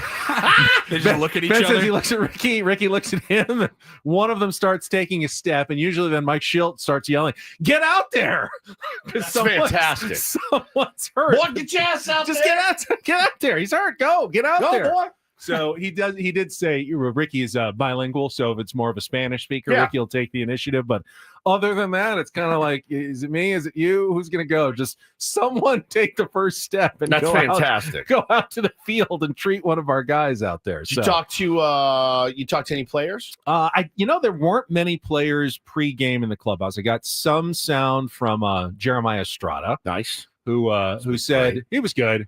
Everyone asking about the Padres-Dodgers series and, aftermath of last year's playoff. And he said a younger me would have been revenge. But I think I've matured to the point where you can't treat these games any differently. It's just, and that's the Mike Schilt attitude as well. It's 1-162. It's important because they're all important games. And Schilt was like that before the game. Bob Scanlon kept asking him, hey, aftermath, or, you got that on your mind. He goes, you're going to hate my answers. I'm going to be boring. I'm going to tell you, it's really important because they're all important. Will Smith was asked the same thing after the game. They said, hey, was this a little extra juice? You guys picking up where you left off? He goes, nope, just another day in June. I think it's something you say if you're a player to get your mind right. You can't be sitting in the locker room going, oh God, Here we go again, squeezing the bat, pacing. Like, that's going to burn you out over 162 would be my guess. You do have to treat – we've always said it, and I stand by it. We care way more than they do. Way more than they do. We take this way more personally at both fan bases than those players. Yeah, they're getting paid. This is what they do, man. They do this 162 times a year. They know they want to win every single game. They know they're battling to win every single game. They know it's not in the cards to win every single game, Ben. You cannot get all jazzed up for each one. You just can't. You can't do it. You will flame out after 3 months, man, of if every game is a game 7. So it's the right mentality to have. I don't believe it. I don't believe it from any of them. But it's the way it's what you have to speak into existence. Talked to Jackson Merrill, said hi to Jake Cronenworth. Talked to Tyler Wade. He was good. He was kind of on the move, so it was more of just a fist bump. Yeah. And he was on. I think they were all because of the late return last night. They got in a little late, so they were all kind of doing their thing, and it wasn't the normal series homestand opener. Such a short homestand as well, just 3 games. They're in, and then they're back out to Arizona later this week. So. It was. I saw our former colleague Annie Halbrand. She said she was glad to hear Craig on. Good. With us, and I said the invitation absolutely extends to you. When she said, "I don't know if I'm ready yet, but anytime. I'll let you know," and I said, "Absolutely." Same goes for her as well. So wanted to make sure that was clear. We weren't picking favorites between Craig and Annie, and she said, "No, I was happy to hear Craig on with you guys yesterday." So. That was nice, and Craig crushed it, by the way. Yeah, so good. Did a great job yesterday. And then we got the injury update before the game.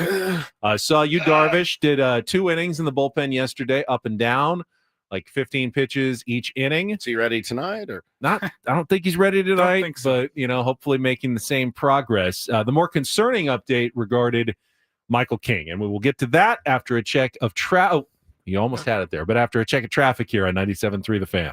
From the 855 Get Ross Traffic Center, protecting San Diego after accidents or injury, here's Kelly Danick.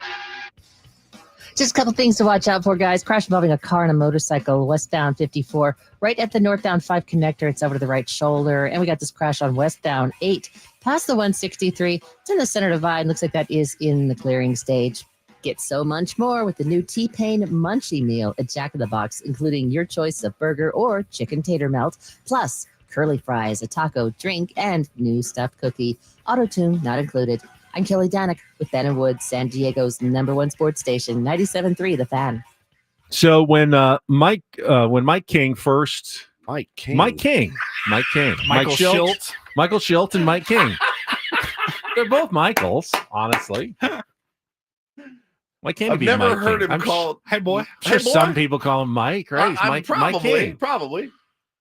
He's my king when he's healthy and pitching Mikey. well. I still try to remember to call Jake Jacob when I see him. I just call him Jake. Now that I've learned that everybody calls him Jacob, but not Jake. But Mike King, Michael King, when he first got hurt, call me Stephen Woods from now on. I've just decided. Slept on it funny on the shoulder. Came up feeling it. Eventually a few days later was diagnosed with a pinched nerve and. Generally optimism reigned, making quick progress, hopefully back, minimum stint on the injured list, and we'll see him sooner rather than later. Hasn't happened. And the update yesterday from Michael Schilt did not seem all that encouraging on how much progress he's been making. They're gathering information, and it just is not, it doesn't sound great. What is Tom Leggie's going to do today? Looks like he's ready for a bullpen. He's going to get a bullpen with some ups and downs. So around 15 pitches up and then take a little break and then another 15 or so back up again and see where it goes. It's a good sign, right? How about Michael? What has he been doing? Michael's been learning a lot about what he's dealing with our medical staff. Is also on that learning curve of what it is and still continue to gather a lot of information. Rest is the prescription right now. He has played some catch, but nothing too aggressive and consistent. So we're just in a holding pattern to see what it is and the best way to treat it, if there is a better way to treat it outside of just the rest. And then, that's the worst. 3 minutes later, he was asked about it again and said something along the lines of, we're still learning about it. And it was like, the injury or the recovery and the rehab? Injury. Like, we've never really seen anything like Here's this. the sense that I get. It's a pinched nerve. It may or may not have happened, sleeping on it funny, but it's a pinched nerve. It's not a common pitching injury, but it's keeping him from getting to the mound. And what I got from Mike Schilt is they really want to find some sort of like treatment that's going to speed along his recovery. What is it? Is it Is it stem electric cell, stimulation? Like, is it hot cold? Like stimulation. Yeah. It what is the treatment that gets it going? And they're frustrated by doctors saying that really is nothing we do. You just wait until it goes away. So if that's not a great answer to hear when you've got a pitcher who's making critical in your season and you're going, we need him back. What can we do? Let's do everything possible to bring him back. And they go, just rest. There's nothing. You just rest until it goes away. That's what we tell anyone who comes in with a pinched nerve. Yeah. Just rest and it'll go away. When is it going to go away? We don't know. Could be a week, could be a couple months. We don't know when it's going to go away. Here's the second part of Schilt's answer. Like, this was, I was like concerned. I texted you guys immediately. The injury itself specifically, it's not something that is historic to our game. It's not something that players have had. I'm not a medical doctor, clearly, or have any real medical training. So if anybody's CPR, you're in trouble. I can't speak the specificity of it. All I know is it's not something historically anything we've dealt with in this game. So we're sure get an education around it. I'm like, what is going on? Yeah, what's Has going Michael on? King pitched his last pitch as a Padre? I don't know. Alex in the chat says, why are you guys going along with this? We ain't stupid. Going along with what? Going along with what? All I can do is, I'm not a doctor. I don't know his nerve damage. I don't know if it's nerve damage. I don't know, I don't know anything about it. I'm at their disposal of when they want to tell us, hey, he's throwing, he's progressing. Like I don't think there's any negligence or malpractice going on here. No, I don't think so either. There's simply no real treatments for a pinched nerve. It's not, it's the QC kinetic. It's not a joint or it's not it's not that kind of issue. Yeah. It's simply, something that just has to calm down and then he can get back out scary, there. Man. Yeah. Yeah. Elisa says, we know the truth. Yeah, we do. Actually, we know the truth and we're not telling you guys. No, I don't have the foggiest idea as it pertains to a scapula or, again, when it came out that he slept on, I'm like, well, I've done that. And my arm's gone numb and things like that. And be like, oh, okay, I'm fine. I'm also not going out and throwing 120 pitches and pitching every 5 days. So I think they're just as scared as everybody else. You need him back. You got to have him back. I said to my wife last night, I go, I feel terrible for him. He's in a walk year potentially, and he needs to pitch. And it's like Dylan Cease too. Like Dylan Cease is actually healthy. He's just not pitching well. So it is, it's tough. It's really tough. And we're not going, look, make no mistake.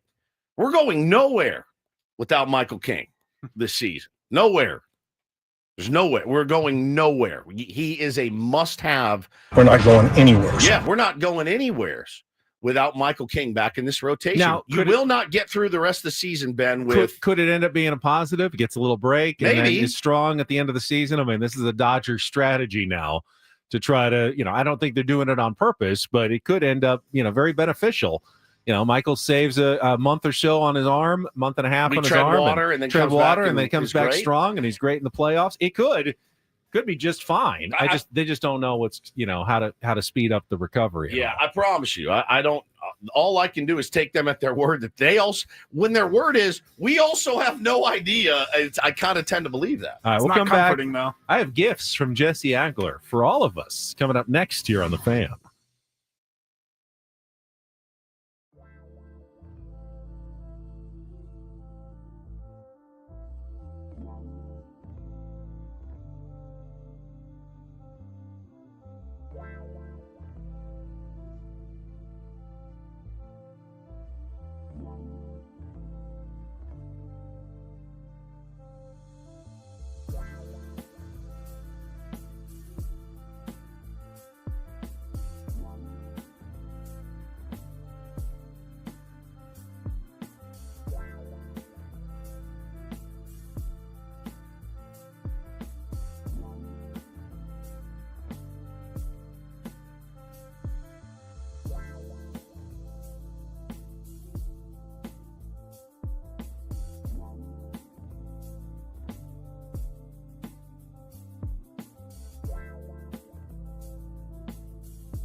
halfway home on a Tuesday. Ben and Woods, 97.3 The Fan. I'm Woodsy. That's Paul Reindl, executive producer. Ben Higgins, your friendly neighborhood sports anchor. Just saw this come across my feed. The Tyler Wade triple last night had a catch probability of 45%. But the Denzel Clark play had a catch probability of 95%. Is that because Denzel Clark's a really good outfielder and Teoscar Hernandez is not? Make it make sense to me. I really don't know how catch probability works. And nor do I care. The more I see them, the less they make sense to me. Well, yeah, it's like I'll be watching a game and I'm like, oh my God, what a catch. Catch probability, 99%. I'm like, what? Your eyes tell you. And look, guys get bad jumps. Guys get terrible jumps, and they end up making up for it, and that's fine. And you want every outfielder to get the perfect jump, every infielder to track it all the way into the stands and run it down. Doesn't always work that way. I'm sure the catch probability on the one Freddie Freeman hit to the left side of the infield was 100%, and yet fell down because no one saw it. Is there anyone to blame on those? No, there really isn't. No, I mean, if they see it, they're going to catch it. Of course, dude. I mean, and when you have two guys not see it at the same time, especially like Manny, they kept blaming Wade. That ball almost landed on the dirt. That was never Wade's ball. He never saw it, but he never. And then I don't know. I guess Manny didn't see it either because he ran out further than he needed. It actually landed on the infield side of Manny. It wasn't like he didn't get out there to help Wade enough.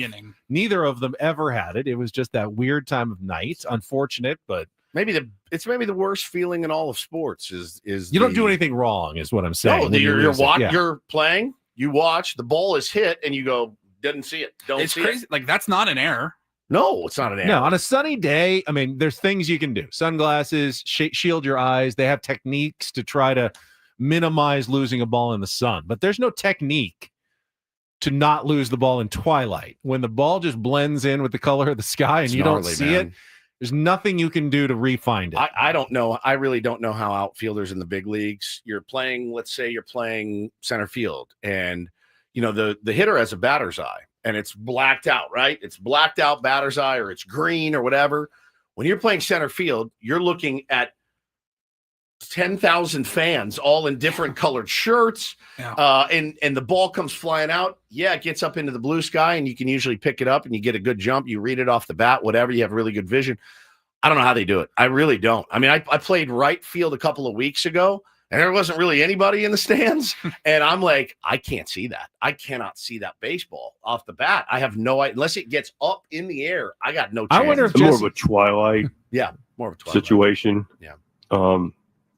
You're going to get twilights in about every night game. There's going to be a setting, and some nights are different in the setting than others. And, I didn't see it off the bat immediately and communicated it, but nobody could get out there to take it. Yeah. What are the odds that Mike Schilt has seen the movie Twilight? 0. Yeah. No? 0. No chance. You don't think a good vampire romance is... Are you Team Edward or Team Jacob?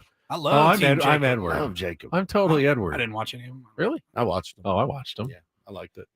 I liked the first one. Yeah. Yeah, it's pretty good. I missed the books, missed the movies. I didn't read the books, but it's all set in like your home state of the Washington, Pacific Northwest. Yeah. You probably know some of the areas. anything. Forks, Washington. Have you ever been out there? It's Never kind been out there. It's on the way out to way Port out Angeles. there. Yeah, It's no, like a 4-hour drive. Yeah. No. There's no way he's seen Twilight. What is his favorite movie? Has he ever seen, what's his favorite rom-com? Notting Hill, obviously. I love you. It is a good one. It's a great one. It's a really good one. Fantastic. I wonder if Jesse's ever lost a ball. Like, he's trying to call it and he just doesn't see I'm it. Sure. Now, he'll look and see who's running around to catch it, I'm sure, but the monitor helps him a little bit, but yeah. I know Jerry Coleman, famously, he was doing games and looking over at his scorecard. I think it was Ted Leitner always tells this story. And Ted had gone to the bathroom or something. And he comes back and looks at Jerry's scorecard and he goes, "What's WW?" Like, what's walk? No. What's a WW? Yeah. Why? No. He goes, "Oh, wasn't watching." Wasn't watching.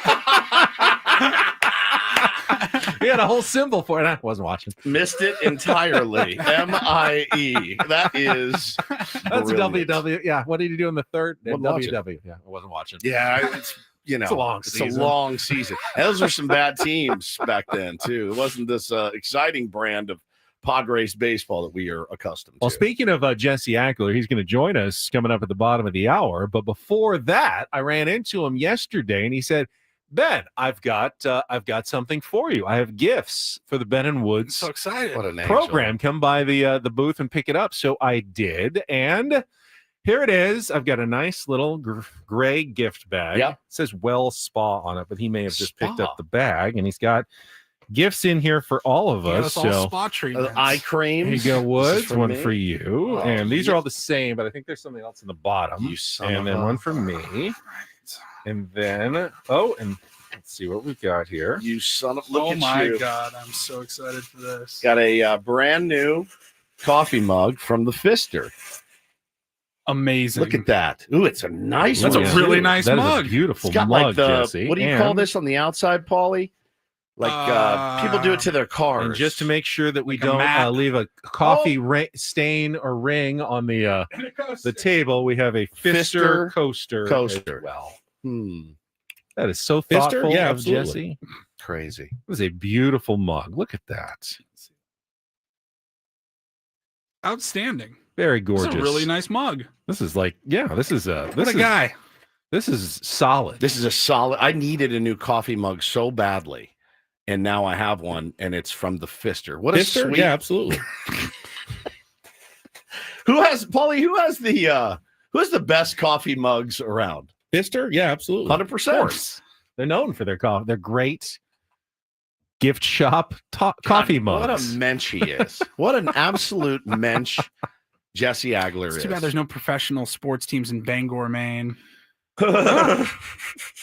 Bangor, Maine.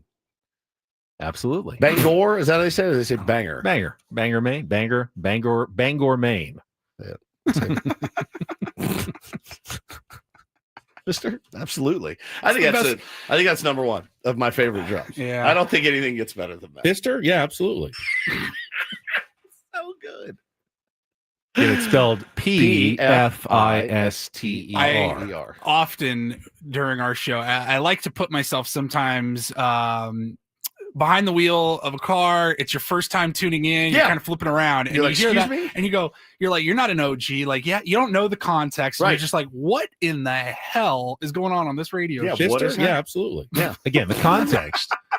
The Fister Hotel in Milwaukee Yep. is famously haunted. It's where the Padres and most Major League Baseball teams stay when they're visiting the Brewers. And Woods asked me if I was scared to stay at a haunted hotel. Like, would I stay at the Fister? And my answer was, Fister? Yeah, absolutely. I would stay at the Fister Hotel. It's a 100%. nice old school hotel. I like nice I'll play hotels. There doesn't need to be a ghost to do that. There's people out there that can do those sort of things. So I don't. I'm not a ghost or paranormal guy. Would you stay? Fister? Yeah, absolutely. Would you stay at room 3327 at the Hotel Del by yourself for a night? Yeah, it's a nice hotel. You really would. Well, if I'm not Fister? paying Yeah, for it, absolutely. yeah.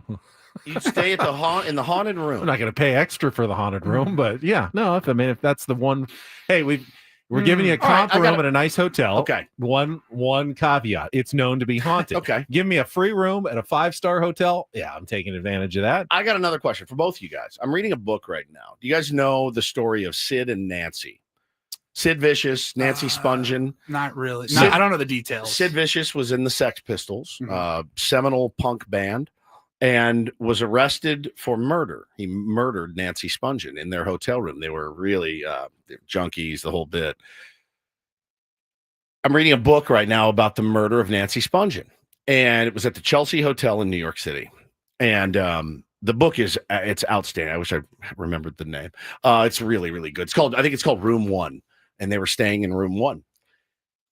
I mean, it's horrific murder scene. Horrific. There's blood everywhere. I mean, dude, they had it cleaned out. They had it rented like the next day. Okay. So my question to you, you would stay in a haunted hotel. Would you stay in a murder room? Like somewhere somebody got murdered viciously? Would you stay there knowing, hey, this is where, Nancy Spungen was murdered? Yes. You would. Oh yeah. I don't know. I that mean, could. I don't think I could. I man. would like. It's clean. I just- It's I wouldn't wanna fine. know. I mean, there's no sign of it anywhere. You probably have stayed somewhere exactly where you probably someone's have died or been died. killed or something. I mean, unfortunately, it does happen. People have and I'm had sure they heart don't- attacks on vacation in a hotel bed Yeah, or something.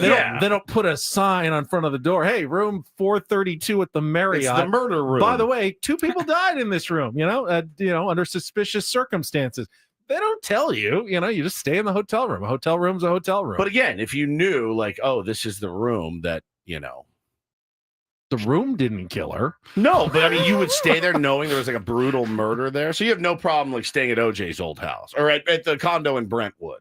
You would rent that. Sure. You would rent that place. I mean, if it was nice, and I wouldn't pay extra. Like I said, I wouldn't pay extra for no, it. But like, hey, Nicole Brown Simpson's condo is available, and you're gonna go get You it. go to the grocery store, you come home, you're walking down that same Yeah. walkway.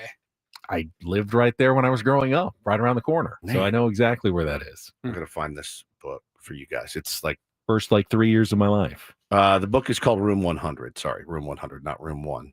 Sid, Nancy, and the Night Punk Rock Died. It is really, really, really good. A really good read. Fascinating story. All right. Well, you're a weirdo. So I think I knew the answer to that. Well, next year we need to take the show trip to Milwaukee, make Ben stay at the Pfister Hotel. In that- You and I can get an Airbnb or something. Like Mookie Betts does. Yeah, I'm not doing that. Like, how was your night at the Pfister? Oh, a little scary. You Pfister? would, yeah, absolutely. I think you would be. I think you would be. It would be like skeevy for you. Well, the way I think about it, What would you do at the first sign of weirdness? Right. So- the ironing board like falls out or something. So, you die. I'm gone. I'm gone. other than If Like you the- even got me in the hotel, like the Roadrunner, like other than running horror right movies, through the wall. Yeah. what's the worst thing that I'm not talking about fictional horror movies. I'm talking about the real kind of life ghost stories Sure. at hotels. What's the worst thing that happens? Yeah, some drapes move, some weird things happen, but no, the ghosts never kill you. They're just trying to, Scare spook you out a you. little bit. People pay good money to get scared like the that. movies I've seen, they kill you. Well, I'm saying not talking about fictional movies. I'm talking about real life ghost stories. Yes, there's Paranormal Activity wasn't there's real? Weird sounds. There's weird images, maybe in a mirror, or if you saw some weird image, that would in be your room- scary. Oh, my It would be God. scary, but I don't think I'd be like I don't fear for my own safety in the room.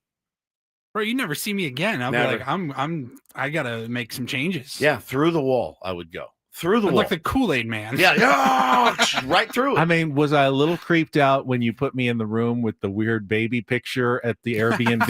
Yes, but I slept there. You It was did. fine. It was fine. I was more freaked out about the sign that you had hanging over your bed with 2 rifles crossing.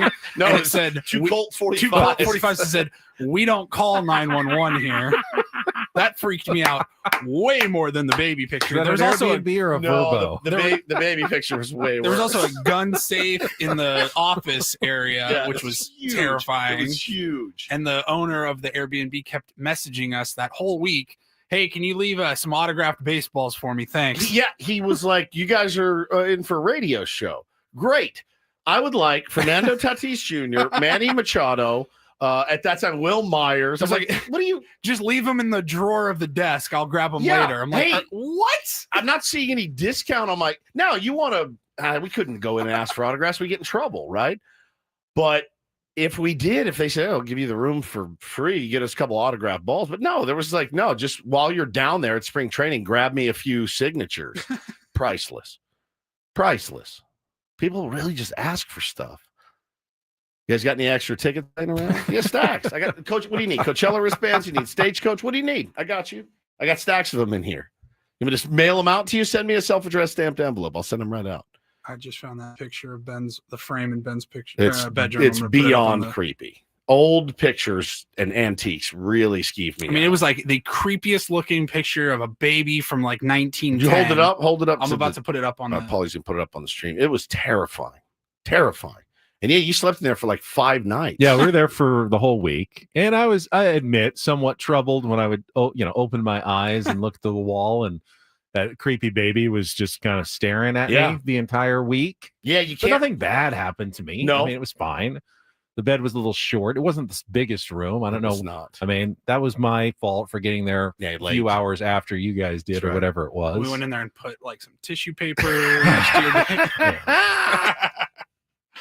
I mean, we took one walk around the house and we said, well, that's Ben's room. Right. There's no question. There's no question about it. You get it up there? Yeah, it's going up right now. Oh my God. What the hell is that?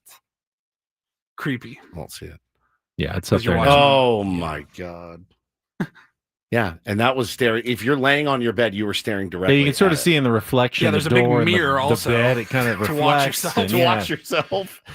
It was a weird room. There was I'm gonna no doubt Stroganoff. about I'm gonna guess not once that week. It would be my guess. it. Almost looks like the baby's floating. You know, it's, It does. it's just weird. Very It's just a weird, intense looking baby. Now we didn't tell you that baby was actually murdered in that room. So we didn't tell you. That's why the picture was sad. That's a sad It is story. sad. It is. All right.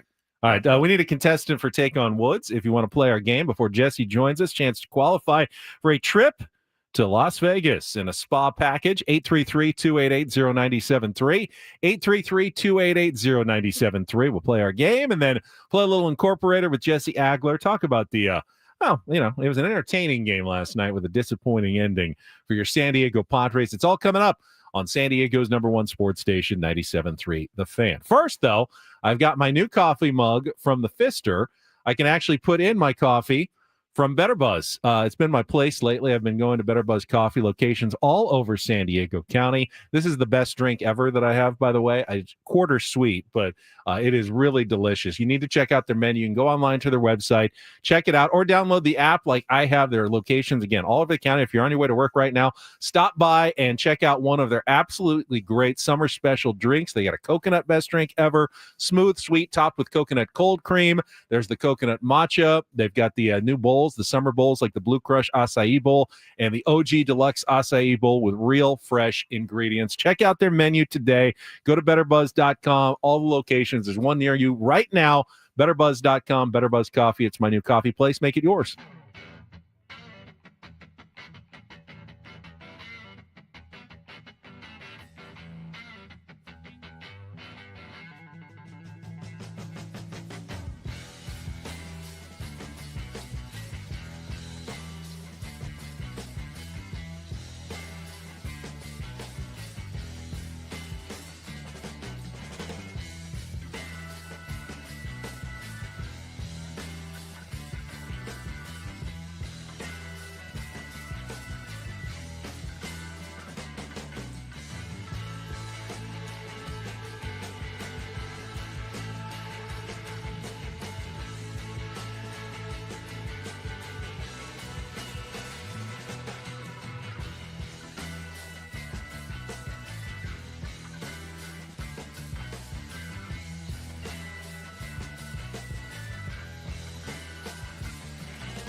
Hey players, things are about to get real here in San Diego. Introducing the all-new Jamul Casino Resort. With a 200-room hotel tower, exciting new eats and drinks, plenty of new places to play, and a luxe spa and salon. Hello, rooftop pool and deck. It's where players can play their hearts out and enjoy all the perks that come with it. It gets real this summer at the all-new Jamul Casino Resort, the players' place.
Still need a contestant for Take on Woods. So, hey, this is a great opportunity if you've always wanted to try and play our musical trivia challenge and qualify for the Vegas trip.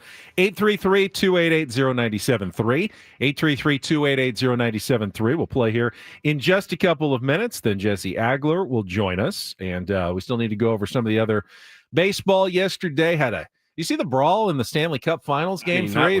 That was like usually one guy drops the gloves. Yeah. And this time, everyone was fighting everyone. They all, squared off 5-on-5, and everybody was just – and I think the Oilers were frustrated because they were getting their smoked doors blown off in the third period by the Panthers. 2-1 Panthers now? 2-1 series Panthers. 6-1 yesterday was the final. And, things got chippy.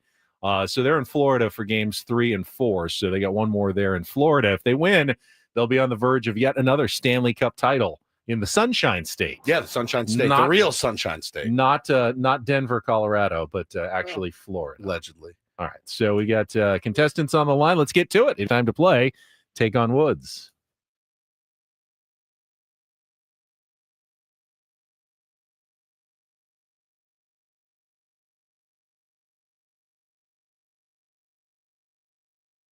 Let's see. We got some callers coming in now. Let's just go with the guy who got in first. Is this Eric? Yes, it is. All right, Eric, you are a contestant today for Take on Woods. Thank you for taking up the challenge. You ready to play? Oh, God. Yeah, I guess so. All right, let's do it. Take on Woods is brought to you by Bay Alarms, confidence. security and fire alarms for every business. We got you. And if you can beat or tie Woods, we get you into the grand prize drawing for the trip to Las Vegas, 2-night stay at Resorts World, food and beverage credit at any of their 5 pools, and the spa passes, 2 spa passes to the Awana Spa, one of the largest co-ed spa facilities in Las Vegas. Paul Reindl approved. Very cool spot. You can book your own vacation at rwlasvegas.com. You can book your own category here, Eric. Here are your choices. We got a mystery category. The 2-second song, the answer will appear in all 5 of our questions. Never Say Never. That's a new 2-second song category that we've got. never the keyword on all the answers, and across to bear, 5 song titles and artists that include the word cross. So, mystery category, across to bear, or never say never. Eric, what's it going to be? We'll try the mystery category. All right. I like that. He is not only bold by calling in, but he's bold by taking on the mystery category. It's been a while since we've had one. So again, Paulie's going to play your 2-second song as your first question. The one-word song title is going to also appear in every other answer for the last 4. It's a little tougher, but if you can get it, you really have a good leg up on the rest of the questions. You'll have 60 seconds. If you don't know any of the answers, pass. You can come back later, and you'd also, if you get one of those later, you also figure out what the 2-second song is in the beginning. So, Eric, are you ready to play?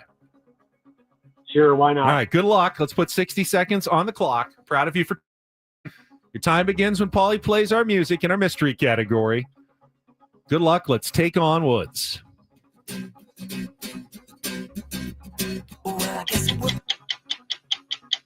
Faith. Correct. By George Michael. Correct. Which country artist is known for hits including This Kiss and is married to Tim McGraw? Faith Hill. Correct. Highway Run are the first 2 words of which 1983 hit by Journey? Faithfully. Correct. English band New Order followed up Bizarre Love Triangle with which 1987 hit that peaked on number 32 on the U.S. Billboard charts?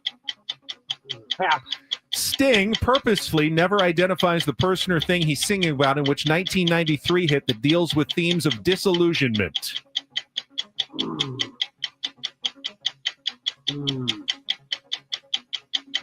They always get harder. God. I'm going to go back to New Order. They followed up Bizarre Love Triangle with which 1987 hit that peaked at number 32 on the U.S. Billboard charts? I don't know. Faith no more. No, good guess. Sting purposefully never identifies the person or thing he said. All right, you got 3. Not bad, Eric. That was a pretty solid game for a mystery category. The 2 you didn't get, True Faith by New Order and If I Ever Lose My Faith in You by Sting. Got George Michael, you got Faith Hill, you got Faithfully. Let's bring Woods back. All right, Eric Bold.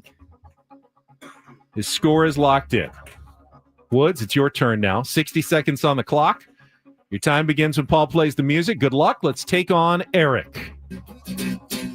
That's Faith by George Michael. Correct. Which country artist known for hits including This Kiss and is married to Tim McGraw? Faith Hill. Correct. Highway Run are the first 2 words of which 1980. Faithfully. Correct. English band New Order followed up Bizarre Love Triangle with which 1980. True Faith. Correct. Sting purposefully never identifies the person or thing he is singing about in which 1993 hit that deals with themes of disillusionment?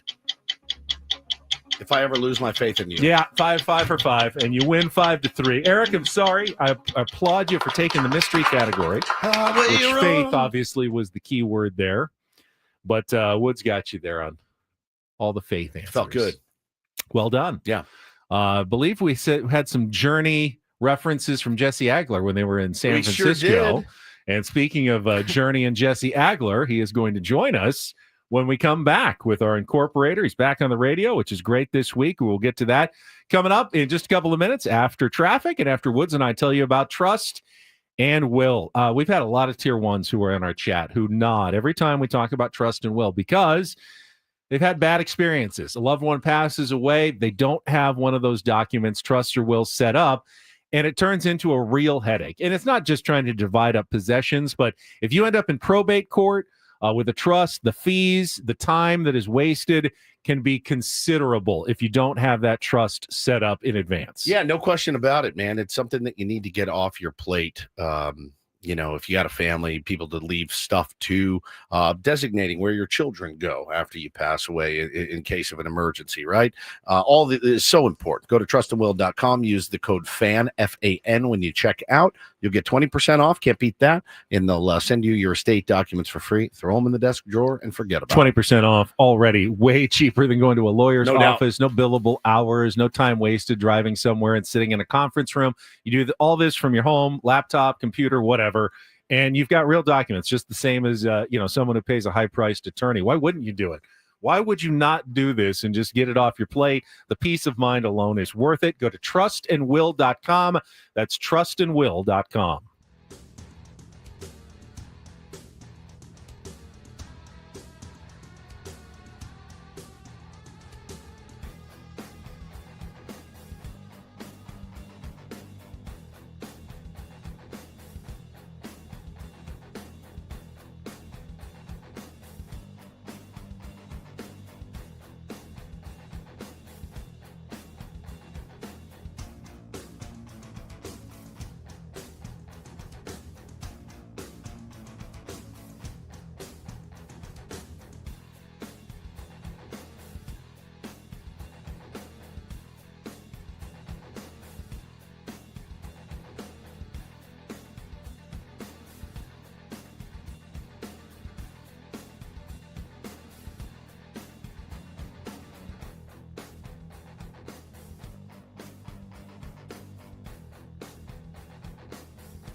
Hey players, things are about to get real here in San Diego. Introducing the all-new Jamul Casino Resort. With a 200-room hotel tower, exciting new eats and drinks, plenty of new places to play, and a luxe spa and salon. Hello, rooftop pool and deck. It's where players can play their hearts out and enjoy all the perks that come with it. It gets real this summer at the all-new Jamul Casino Resort, the players' place.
We got Jesse Agler standing by, and the first thing we're going to do after traffic is thank this man profusely, and we will do that next year on 97.3 The Fan. From the 855 Get Ross Traffic Center, protecting San Diego after accidents or injury, here's Kelly Danick. Traffic is sponsored by Eliminate Termite, the orange oil experts. Crash has cleared on westbound 54th and northbound 5 connector ramp. We still have this two-car collision in the North County, southbound 15 near Bernardo Center. It's over to the right shoulder. Have termites? Eliminate Termite inspects, treats, and repairs termite damage, all with a full structural warranty. Their orange oil treatment is safe for people, pets, and the planet. No tent, no move out. Protect your home naturally. Schedule a free inspection at eliminatetermite.com. I'm Kelly Danick with Ben & Woods, San Diego's #1 sports station, 97.3 The Fan. By the way, stay tuned all the way through our Jesse Agler interview, because at the end, Jesse is going to give away some tickets to the Padres Royals game next week. Or maybe we will, but he can help us do so. Jesse, thank you so much. We just opened our gifts on the air, and we love our mugs, our Pfister Hotel mugs. These are quality items. This isn't some, really absolutely. Yeah, this isn't some chintzy, dime store mug. This is really good stuff here. Thank you, buddy. It's a classy establishment. They carry only the finest in porcelain drinkware. So enjoy. It's my pleasure. The least I can do. Well, I mean, and the thing is too, like if you brought us bumper stickers, you take them, you throw them in your backpack, right, and you're done. You bring us a little guide of the history of the Pfister, right? You throw it in your backpack. This is glass. You had to get this back in the gift bag, put it in the overhead, like make sure. Breakable at least. Yeah, it's breakable. Like you had to make sure that it was taken care of. It came back in one piece. You just sit with it on a tarmac for That's 5 right. hours on Sunday Jesse, afternoon. Let's talk flat tires on planes, dude. Fill us in. Before we do that, can I just say, that's very nice. You think I did all that. But I'll be honest, I packed it in the suitcase and I said, whatever happened. It is the worst bringing stuff like that back from vacation. Like, maybe it made it. All right, hang maybe on. Follow up. If you get back to San Diego, open up your suitcase and find that they're all torched, or even one or two of them get torched in the bag, do you throw it all away and pretend you never bought it? You didn't tell us you bought those. That's we weren't correct. expecting them. Throw it away. I never even checked the bag. I just gave it to Ben. And que sera, whatever will be. And if one of them's broken, I apologize. But they're not. No, they're perfect. God, they're perfect. Yeah. Perfect. I love flat tire. Oh yeah, a flat tire. I think, we all know that a plane can get a flat tire, but it's not really something you think about, right? It's not, you don't roll up expecting that. But look, every year it seems like there's something like this that happens. You travel as much as we do. We all, if anyone who's ever traveled with regularity, stuff comes up all the time. It's just, the nature of that industry. And this was a pretty extreme one. So it was a much longer day in Milwaukee and a much longer night coming home than we anticipated. We could have played the Sunday night game and gotten home at the same time. We played the Roku game. 10 a.m. or whatever. We played at 10:05 a.m. Pacific and then landed at midnight Pacific. So it was pretty wild. But I tell you what, man, nobody knows how to handle a curveball like a baseball player and people who are around the sport. We talk all the time about the cruelty of baseball and how often you have to make adjustments and how, nothing ever goes according to plan. And that mentality suits you very well when you're watching what appears to be an overmatched maintenance mechanic trying to change a tire on a 757, because everybody really did.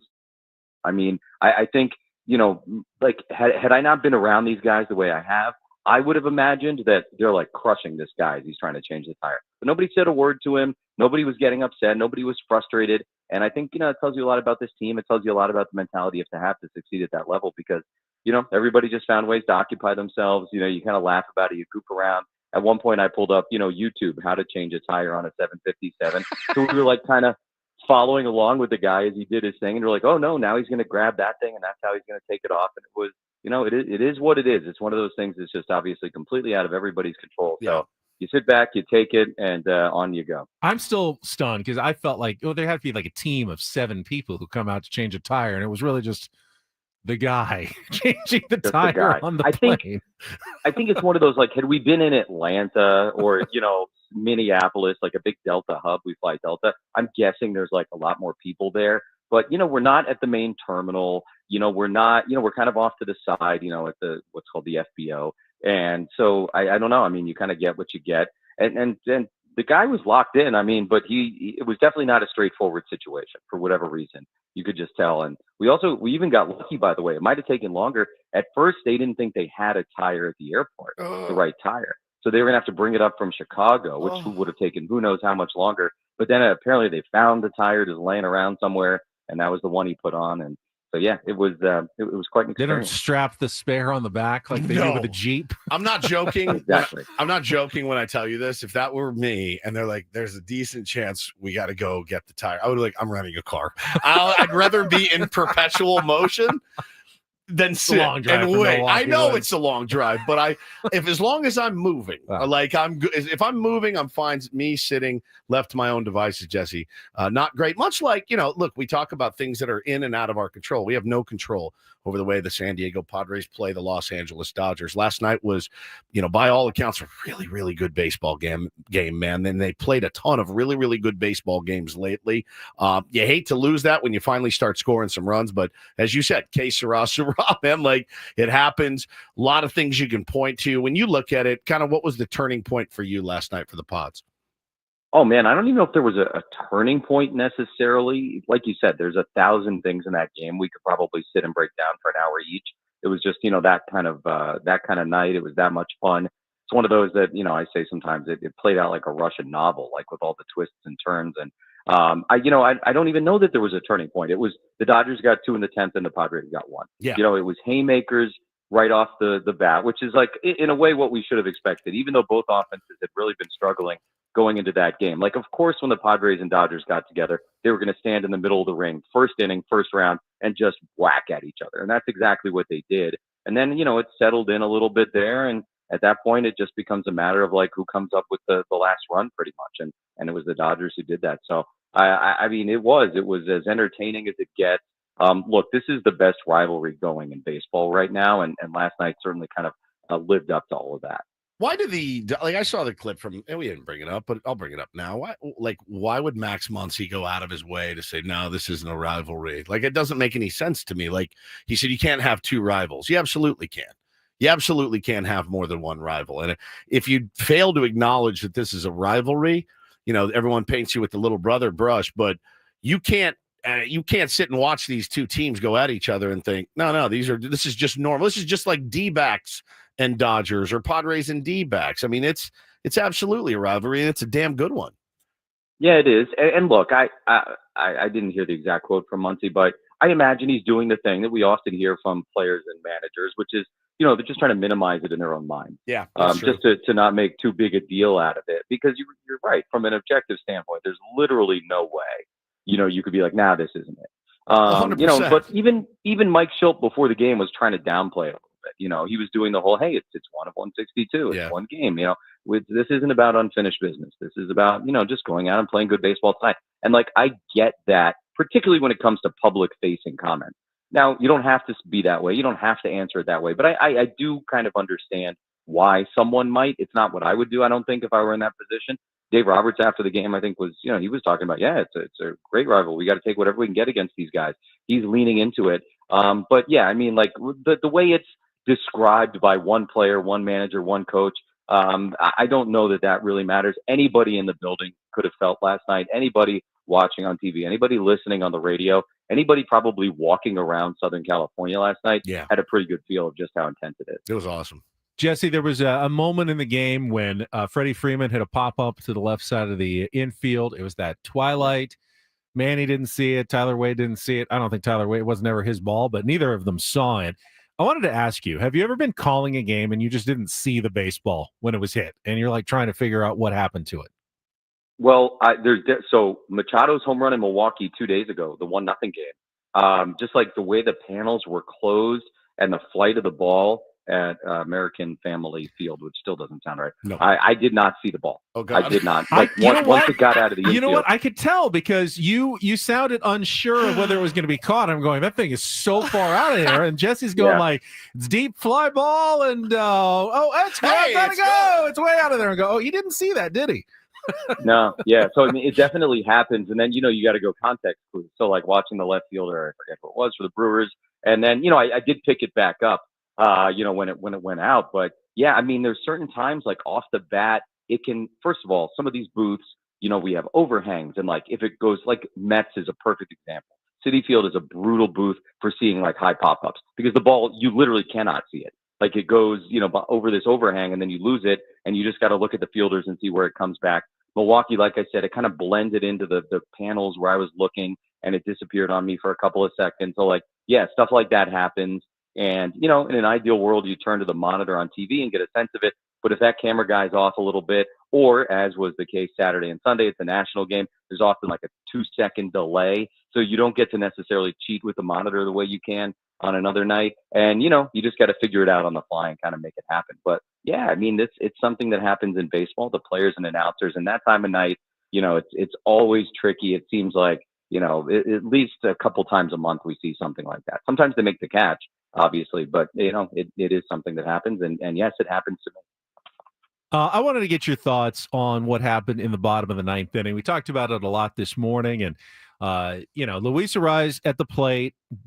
Fernando Tatis Jr. just gets to first base, and I'm going, give him a chance to steal second, get into scoring position for a single, and he takes off. Looks like he had a good jump, but Arraez swings at the first pitch, and I'm feeling like you got to give Tatis a chance to go there. I'm sure you remember the play. Did you have any thoughts on that? We actually had one of our baseball insiders say that, sometimes when it's a left-hander, you can't tell if the guy was going or not, and you see a good pitch and you swing at it, even though I thought in that sense, it would have been great if Arraez had given Tatis a chance, a pitch to try to steal second there. Yeah, it's when he flew out to right center. That one. Yeah, at the end of the ninth. Yeah. I think I think it's a lot harder to know what's going on, in that moment also, I mean, look, if he finds a gap there, Fernando's on the move. He's going to score. Yep. And it does the job. So, it obviously didn't work out well. And certainly Fernando had what appeared to be a really good jump there, but it didn't like jump out to me. It's like, oh my gosh, I can't believe that happened. Obviously it was not an ideal circumstance in that moment, the way it played out. But that's not something that made me scratch my head or anything like that. Arise also is such a unique case. Yes. When it comes to taking at bats, because his bat to ball skills are just, one of a kind. Throughout baseball, or at least certainly, in the National League. Maybe you want to put Wilson in there from the A's, but it's the sort of normal things you might say in that circumstance are probably a little different with Luis Arraez, because he's got an opportunity to do something there that maybe a lot of guys don't. It's funny, too, because we were talking about it earlier, and it's like, hey, man, quit swinging at balls. But I'm hitting 333 on balls out of the zone. Well, then the ball's in the zone. He's hitting like 200. So it's like, what do you say to him? You're like, hey, man, keep doing what you're doing. Give him a pat on the butt. Go get him, Louis. It's really one of the weirdest. He's one of the weirdest baseball players on the planet, Jesse. Super hard to break down. Yeah. Super hard to break down. We were talking on the field before the game yesterday with a couple of the Dodger people who were asking about it and looking at his numbers. And basically what you just said is what we were saying. I was like, it's not a straightforward thing. Like, is the BABIP low because he's unlucky? And like, sure, I mean, that's part of it. Is he not walking enough? Maybe, but also, like you said, he's got a really good average when it comes to balls outside of the zone. He's such a unique case. And, that makes him very fun to talk about, but also I think for people like us, very hard to totally understand. Yeah, no doubt. It's been a few weeks, Jesse. You've been on TV, but we're back on radio for the Incorporator tonight. Finally. And we're going to bring you back, I think, fairly softly. It's a short word. Sometimes the Incorporator word is incredibly long. This one's just 5 letters. Okay. Paulie, if you would. Fubsy. Fubsy. I've never heard this word. Fubsy. Fubsy. I feel like it means Fubsy. I feel like I'm in a fubsy mood right now. Fubsy. It means fat and squat. Fair. I am feeling a little heavy today. How did you gain all the weight? Now, there's not a lot of baseball players who are fubsy, so I don't know where you're going to get that in. And if there were, I probably wouldn't want to describe it that way. Hey, here comes Fubsy Rowdy Tellez. Like, that guy will break you in half, dude. Yeah, I don't want to challenge Alejandro Kirk that way. Dude, 100%. Like, guy comes up to the booth. He's like, "Did you call me Fubsy? Fubsy? That's what you said I am." He's got his phone out with the definition on it. He's like stocky and fat. Really? All right, skin and bones. Fat Let's and squat. dance. Yeah, Fubsy. Fubsy, fat and squat. Yeah. So you can have a dog that's Fubsy. Yeah. There's Fubsy dogs out true. there. There's all kinds of things. Sure. It's a great word, though. Fubsy is going to be funny. It is a good word. Good word. Thank you, brother. Appreciate it. Thank you so much for the mugs. I will, every time I drink my coffee or tea or Jack Daniels out of it, I will think of you. Ooh, Thank like you very that. much. Thanks, Jesse. You want to give away those Padres Royals tickets now? Yeah, let's do it. Yeah, absolutely. Right now. Right now. All right, Jesse says it is time to call in. 833-288-0973. Fifth caller, according to Jesse, is going to win 2 tickets for the Padres Royals game on June 20th. Celebrate Star Wars weekend with the Padres June 20th to 22nd. Join them for galaxy-sized fun. Secure your seats at padres.com/tickets. These aren't theme game tickets. These just get you in, but you'll be there for all the fun. Next homestand with the Padres take on the Royals. 833-288-0973. And listen for Jesse trying to incorporate the word Fubsy into tonight's game broadcast here on 97.3 The Fan. All right, we'll come back one more hour. We get a Reindl Report. Much more to get to on San Diego's #1 sports station, 97.3 The Fan.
Sorry, everyone in here is just singing along to the Psychedelic Furs. Love My Way.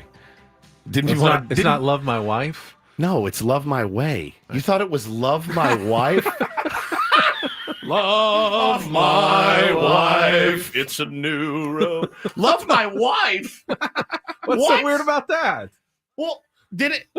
That's the name of the song. Is Love I don't My know. Wife? I'm not the Take on Woods expert here. Wouldn't you say I've heard that song. I've always wondered what they were saying, and I thought, is it life? Is it wife? I don't know. You wouldn't say I love my wife. Just love my wife. Very romantic, isn't it? Now you've ruined for me one of the best songs in the history of music, as far as I'm concerned. Let's see here. Oh no! For the rest of my life, I'm gonna be like, "Love my wife, it's a new road." They dearly make us pay for laughing in their faces and making it our way. There's emptiness behind their Your eyes. There's dust in all their hearts. They just want to steal us all and take us all apart, but not in Love My Wife. It's a new road. I follow where my mind goes. I love my wife. It's a new road. You've ruined it. I follow where my mind You goes. have, son of a. Now every time I hear it, I'm gonna be like, "Love my wife, it's a new That's what I road." Damn heard. it! That's what I've always heard. I love it. I love that song so much, so much. Oh, we've done the misheard lyrics a billion times. Every show does. It's never gets old. My friend Bauman, his dad, thought that every girl's crazy about Shotgun Sam. Not Sharp Dressed Man. Shotgun Sam. Yeah, who is he? Every girl's crazy about Shotgun Sam. I was like, that's unbelievable. My wife, my sister thought that Alanis Morissette had a cross-eyed bear. Like a cross-eyed bear, a cross-eyed bear. as opposed to a cross-eye bear. Holy crap, that's good. My Question is moot, who I believe is Eric, who just played you this morning, thought it was, I guess it rains down in Africa.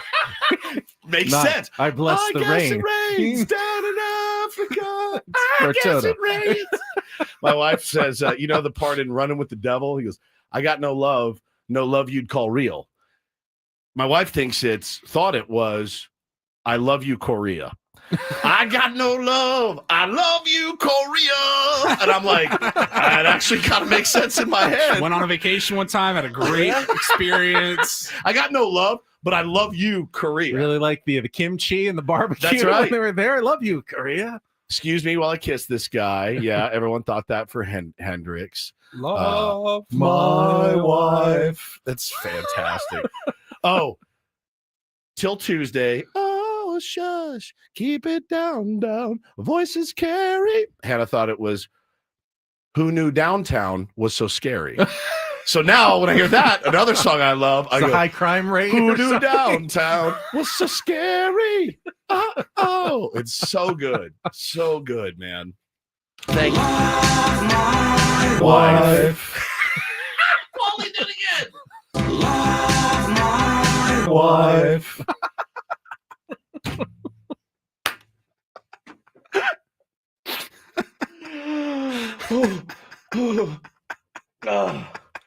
Again. Damn it, Ben. Again. Love my wife. Did we all do that at the same time? Don't worry about it. Do it again. Love my wife. Throw up. Oh, I needed that, Paulie. Spencer thought Panama was Cannonball. Cannonball. Cannonball.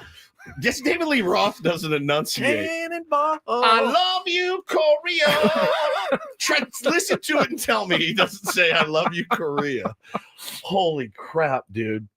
That was brilliant. Brilliant. Paul, I needed that moment of levity. Find other, like, I know we've done this before. We have. Like the best misheard lyrics. It's very sweet. Who knew downtown was so scary? It just kills me when I hear it.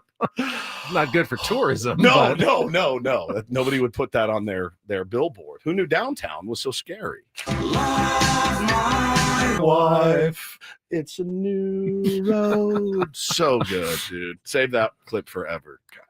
Thank you, Paulie, for that. I had an appearance from my head has not been right. I'll tell you that. Our boss Adam Klug stopped in and asked us a question actually this morning, and we both had the same answer.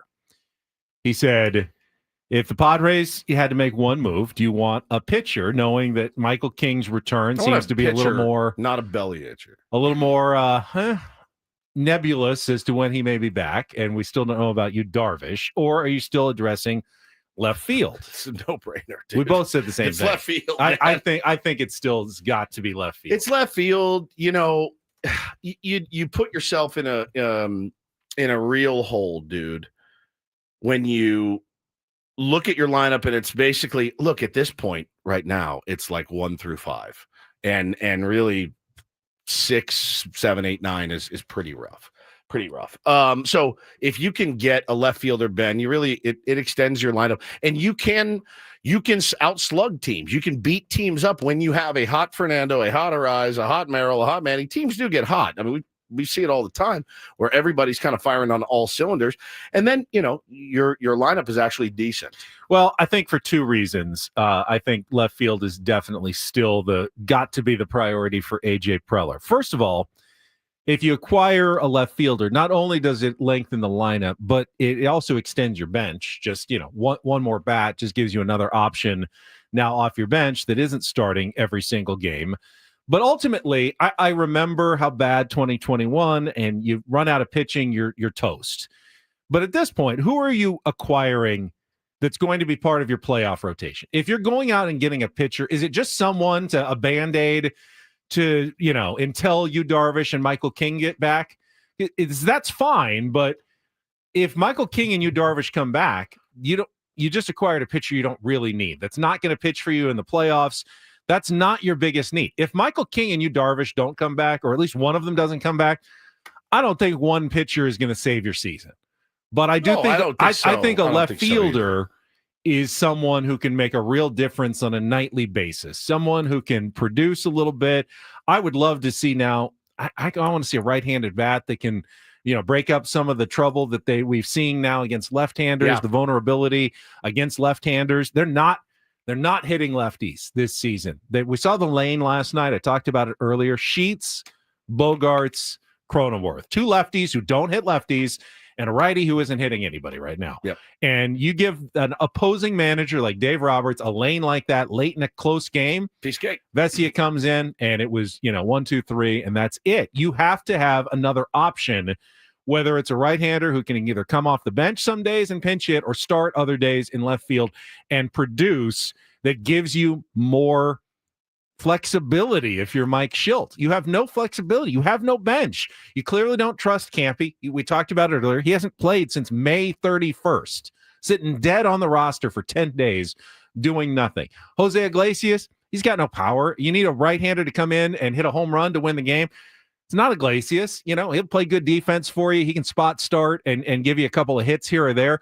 He's not going to come. He needs someone who can drive the ball out of the park, right-hander against a left-handed pitcher. There's got to be a left fielder out there that they could acquire in the next month and a half that can do that. And hopefully, maybe even a little sooner rather than later. Yeah, no kidding. And I still see the name Luis Robert thrown around. I don't know. I mean, he's a dynamic. He has a wealth of ability.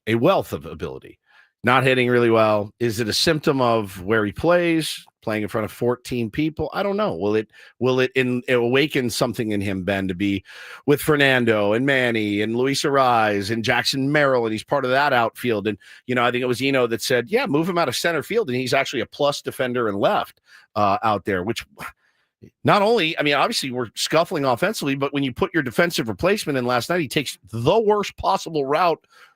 Routes you don't see at fantasy camp. You know what I mean? Like horrible route by Lockridge. Blew it. Absolutely blew the game for us. And it's not all on him. That was a team loss last night. Make no mistake about it. They had every chance to win that game. They didn't. But yeah, man, like lengthening that lineup, making you a little bit more dynamic. At this point, dude, 2 weeks ago, I'm like, no, on Luis Robert. At this point, man, we are desperate. And desperation is never the time to make a move, but it's obvious. AJ Preller, like when somebody sees Ben, AJ Preller's calling me. 29 other GMs goes, who's he want? Left fielder? Who's he want? Which one of our left fielders can we absolutely fleece him for right now? Like you're up against it. Yeah, Angela asked a valid question. Do any Padres deadline acquisition batters ever really make an impact? And that's a really good question. I think the answer is no. No. Adam Frazier, G-Man Choi. Has any of them actually been any good at all? Garrett Cooper. Oh, my God. I'm trying to remember, like Garrett Cooper. He was Cooper, super duper. Horrible. Go back in the. Hold on, let me look. Ryan Ludwig days. Right? I mean, somebody in the chat. I don't have time to look this up. Somebody in the chat, let me know. The answer is, in my mind, is almost Soto. Yeah, Soto. And Brandon Drury was good for a slight hot minute, and then they stopped playing game one. Yeah, game Hit one. the grand slam. That the answer Josh Bell, is mostly no. It also doesn't have any impact on this question. You still have to go out and get someone. Absolutely, you can't just because it hasn't worked doesn't mean it won't work, right? It's not a reason to stop trying. Well, yeah, they never work out, so I'm not going to do it. You have to do it. So it's going to be J. Hay and B. Lock out there for the rest. You of have to go out and get someone and hope that this this time is going to be different. Angela, I just want to say to you, Angela. How dare you? How dare you ask that question right now? That you have now ruined my entire day because I'll be thinking about it. So now, even when we get someone to be like, well, Angela said it. She was absolutely right. The question is, do you want to acquire someone like an Adam Frazier who was leading the league in batting but then fell apart? Or do you want to acquire someone like Luis Robert, who's been horrible at batting, but needs a change in scenery and could actually break out? And, I think it was one of the ESPN guys, David Schoenfield or someone, they wrote this morning about the needs of every team. And the Padres, of course, need a left fielder. Let's see, who was it that wrote this morning? This distinction. Bradford Doolittle. And he mentioned Luis Robert as well. It's a 546 OPS is barely above what the Padres' current left fielders are producing. But, he has nowhere to go but up, playing in front of, sold out crowds, locked in, hit 38 home runs 2 years ago. Is he potentially someone who could actually benefit from a change of scenery by like Gavin Sheets did in a way, by getting out of Chicago, getting out of the White Sox situation, coming somewhere else? Or do you spend more, at least prospect-wise, on someone who's more proven and try to land a Jarren Duran or someone like that? Is that the answer for the Padres in the outfield? Another lefty, though. Duran's a lefty. Yeah, he's a lefty, though. Again, Yeah. I think I kind of want a righty. I think that distinction needs to be made. I do think a right-hander is really what you're looking for. Oh, well. But the more specific you get in your needs, the less options there are and the harder it is to make a deal. Yeah. I mean, you can go out and sign a cast-off right now and try to put them out there, but, are they going to be better than what you have? And are you tying up money, or are you sending a prospect somewhere that basically you're just lighting on fire for someone else who's not going to help you and just be another one of those non-productive acquisitions that you've made in years past? Yeah, I don't know. I don't know the answer, but I think Luis Robert, I think you do have to wait on him because they're not going to. They're obviously, it's club option that they have for 20 and 20 the next 2 years. They're not going to pick that up in Chicago. So that, you do wonder, like, are they need to get rid of this guy? He's not playing well. It's hard to ask for the number one prospect for a guy like Luis Robert. And I don't think AJ Preller pays that. He doesn't pay the number 10 prospect. I'm considering this because I'm assuming the price tag is fairly reasonable for someone that they just want to get rid of, save a few bucks and get something, a low-level prospect in return. I mean, I can't imagine that they can, with a straight face, ask for the moon for Luis Robert. I guess, if 10 teams come asking for him, you can always increase your asking price. But are there that many teams that are just knocking down their door, hoping to find a guy who's had a terrible first half of the season? I can't imagine. Yeah. People in the chat bringing up Ramon Laureano. Just looked up his numbers. I think he just came back from being injured. No, that was a while ago. Yeah, he's in 264, 7 home runs. I mean, that looks like the greatest left fielder of all time for the San Diego Padres. If we had a left fielder hitting 264 with 7 bombs and 15 RBI and 28 hits, we'd be stoked with that production out in left. Angela's arguing against himself. He said Arise made an impact for sure, but he says it wasn't really at the deadline. But you picked him up in season, and he was a huge impact player for you last year offensively. So it's, AJ can do it. It's not impossible, and he has to try. There's no There's no ifs, ands, or buts about that. He has to go out and try to acquire someone that's going to be more productive offensively in the outfield than what they've gotten so far. Oh, my God. Hunter Renfroe, Travis Jankowski. I mean, the whole crew is just fantastic. Again, that corner outfield tree not yielding much fruit. Dominic says Trenton Brooks had 5 homers last week, 4 in 2 games. He's been on fire all year, plays the outfield, and is already, in your organization.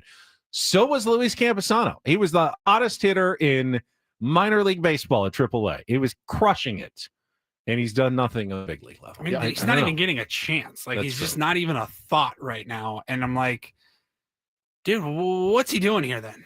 What are we doing? I know. It makes no sense. It really feels like Matt Carpenter 2023 all over again. Yeah, and Jorge he wasn't a Alfaro 40-year-old.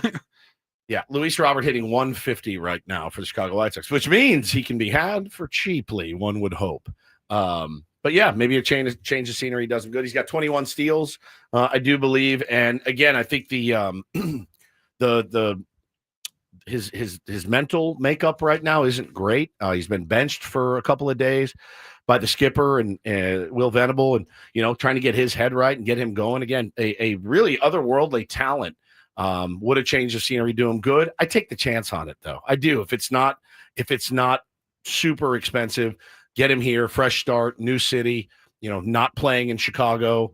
Let those guys work with him a little bit and see what he can do. But one of the reasons to wait is, the more information you can get on your different options, helps you make a better decision. And, you make a decision right now, you're operating a little bit in the dark as to who you think might be able to turn it around and, who's going to be able to help you. You get another month in, you have more information about, all right, this guy's numbers look solid, or maybe Robert's starting to trend in the right direction. You do it now, it's pretty much you're playing the lottery and hoping that you pick the right number. Well, I mean, do you think Luis Robert he's gonna come up in numbers? Is that what you're saying? Like wait another 6 weeks or whatever? I mean, you get more looks at him. 210. I don't know. I don't know. All right, let's take a timeout. We can talk about more of what happened. Padres actually dropped in the standings, unfortunately, with the loss last night, but we can look around the rest of Major League Baseball. Of course, we'll talk about all of this and more on Friday morning. The Manager's Report with Mike Schilt comes your way on Ben & Woods at 9 a.m. The Manager's Report is refreshed by Eco Water SoCal. Try alkaline water for just $9.95 a month. Eco Water SoCal, keeping it soft since 1925. You can put Eco Water in your new Pfister mug. Yes, I can. Over there, Woodsy. We'll be back after traffic here with Ben & Woods on 97.3 The Fan. First, though, I want to talk about sdfatloss.com. I have lost, let's see. It was 2 summers ago. I was definitely way heavier than I needed to be. I lost 40 pounds in 60 days. And the greatest thing for me is that I've kept the weight off, and it's really changed my life. I didn't have to exercise to lose the weight, but I am able to exercise now. Almost every single day, I can get on my Peloton and ride, work out with my trainer, and I feel differently. I just couldn't do that carrying the weight I was carrying a couple of years ago. It's been a lifesaver for me. It can be for you as well. Find out the secrets to losing up to a pound of fat per day and 10 to 20% of your body weight in just 60 days by calling for a free consultation at 858-665-3211 or going online to sdfatloss.com. Hey, this is the time of year. You do it now. It's still going to be plenty of sunshine left in August and September. By the time you get that weight off, you can still enjoy San Diego's actual summer later in the year. And there's no injections, nothing weird, no hormones, no side effects, nothing like that. It's just real food, chicken, steak, broccoli, Brussels sprouts, some vegetables, stuff you probably are eating anyway. This is just the right time and the right place to eat it. You can lose the weight fast with sdfatloss.com. Schedule your free consultation. Do it today. It's sdfatloss.com. Results may vary.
Hey players, things are about to get real here in San Diego. Introducing the all-new Hamul Casino Resort. With a 200-room hotel tower, exciting new eats and drinks, plenty of new places to play, and a luxe spa and salon. Hello, rooftop pool and deck. It's where players can play their hearts out and enjoy all the perks that come with it. It gets real this summer at the all-new Hamul Casino Resort, the players' place.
$45,678 last night at Petco Park. 27th sellout out of 31 games this season. Oh, wait. No.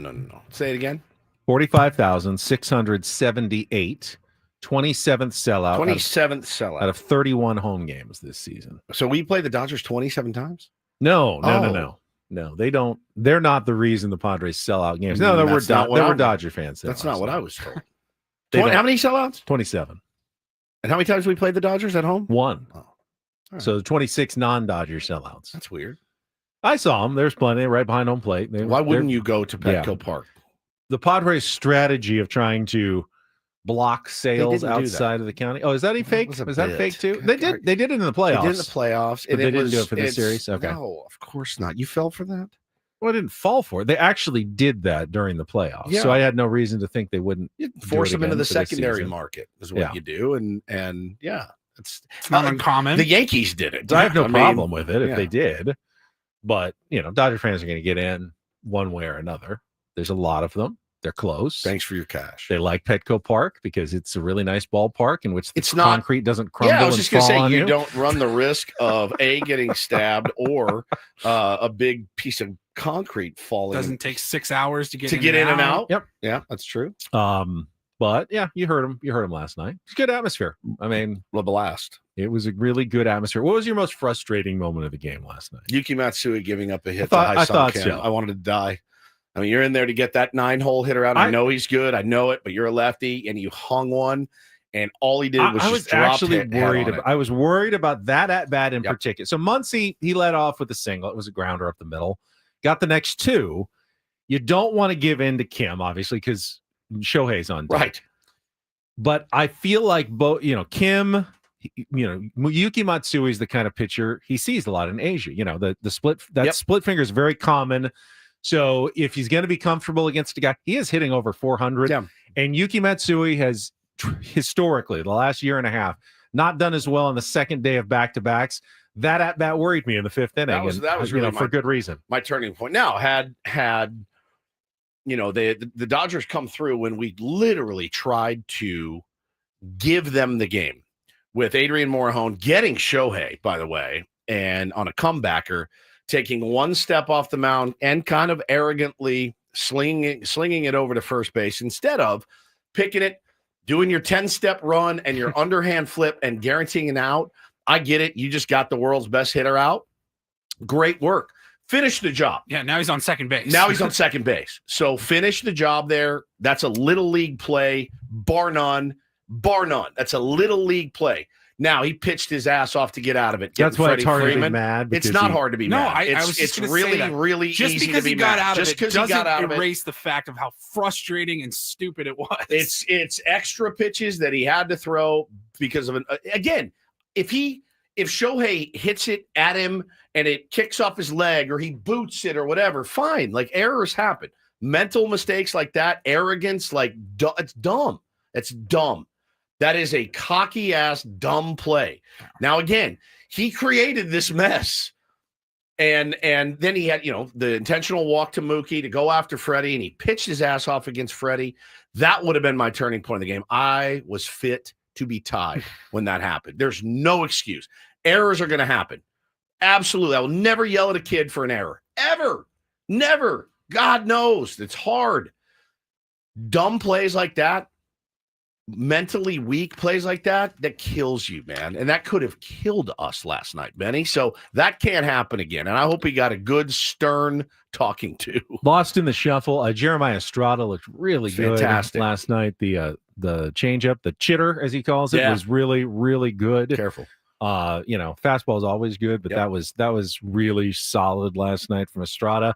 See how it goes tonight. Again, it's Dylan Cease. Need him to go deep with the status of the bullpen. Boy, you need some length from Dylan Cease tonight. Bullpen day for the Dodgers, but don't think that's going to be easy. They will find enough arms to challenge the Padres tonight.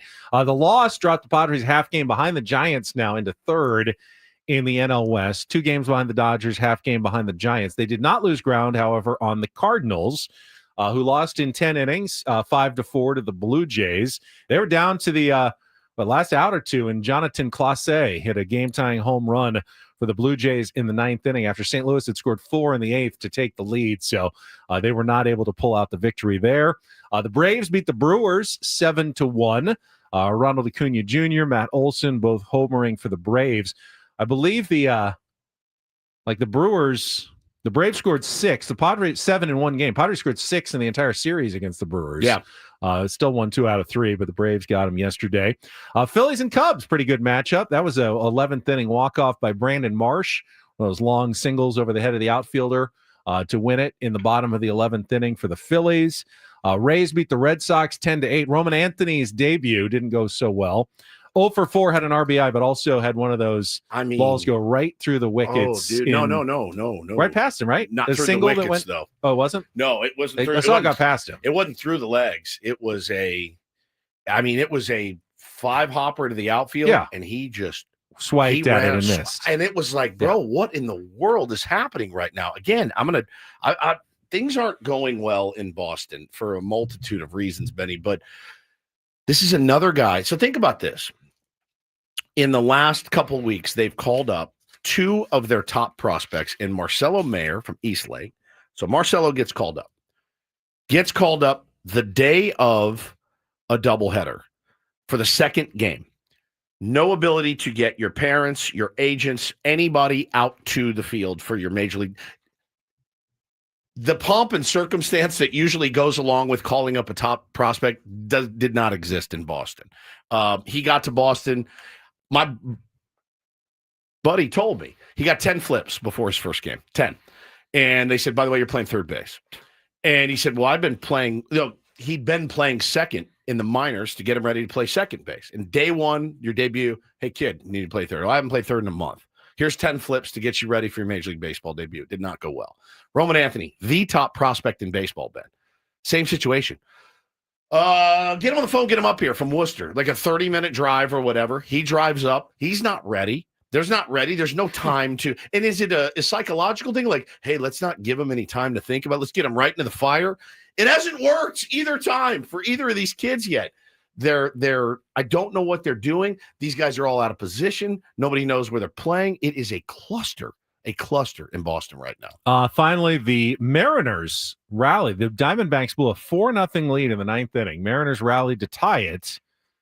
No one scored in the 10th, though. And then in the bottom of the 11th, Josh Naylor hit a grand slam to walk it off as the Diamondbacks won 8-4 over the Seattle Mariners. Diamondbacks still 2 games under 500, but not so far out of it like the Braves that you can write them off. I know Corbin Burns is out, but they still have Merrill Kelly. They still have Zach Gallen. They still have Brandon Pfaadt.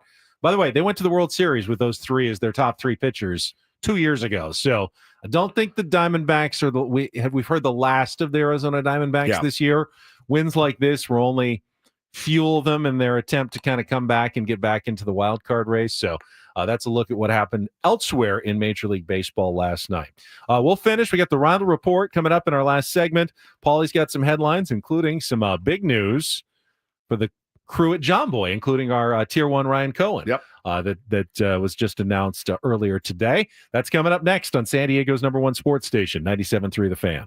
Well, listen, you mentioned it earlier, Benjamin. You said with my new Pfister mug, I can fill it really with whatever I want, but you can rest assured. Pfister? Yeah, absolutely. Yeah, you can rest assured that there'll be some water in there from Eco Water or my coffee that I run through with Eco Water as well. Everything tastes better with Eco Water. We trust it in our home. Had the system now a couple years. We'll have the system forever. As long as they make the Eco Water system, we'll have it in the Woods household. Very, very good water, delicious water, the best water you can have. It is fantastic. Check it out today. You can call 760-350-3338, or you can go to ecowatersocal.com. Have them come out, do a free in-home water test. What you find in your water will be absolutely unbelievable to you. By the way, clean water deserves clean air. They've got state-of-the-art air purification as well. Removes 99.99% of pollutants. Pure water, fresh air, happy family, all thanks to EcoWater SoCal. Again, 760-350-3338 or ecowatersocal.com. Try the Soft Life and alkaline water now, just $9.95 a month. Not everything in life should be hard, especially your water, keeping it soft since 1925.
Hey players, things are about to get real here in San Diego. Introducing the all-new Jamul Casino Resort. With a 200-room hotel tower, exciting new eats and drinks, plenty of new places to play, and a luxe spa and salon. Hello, rooftop pool and deck. It's where players can play their hearts out and enjoy all the perks that come with it. It gets real this summer at the all-new Jamul Casino Resort, the players' place.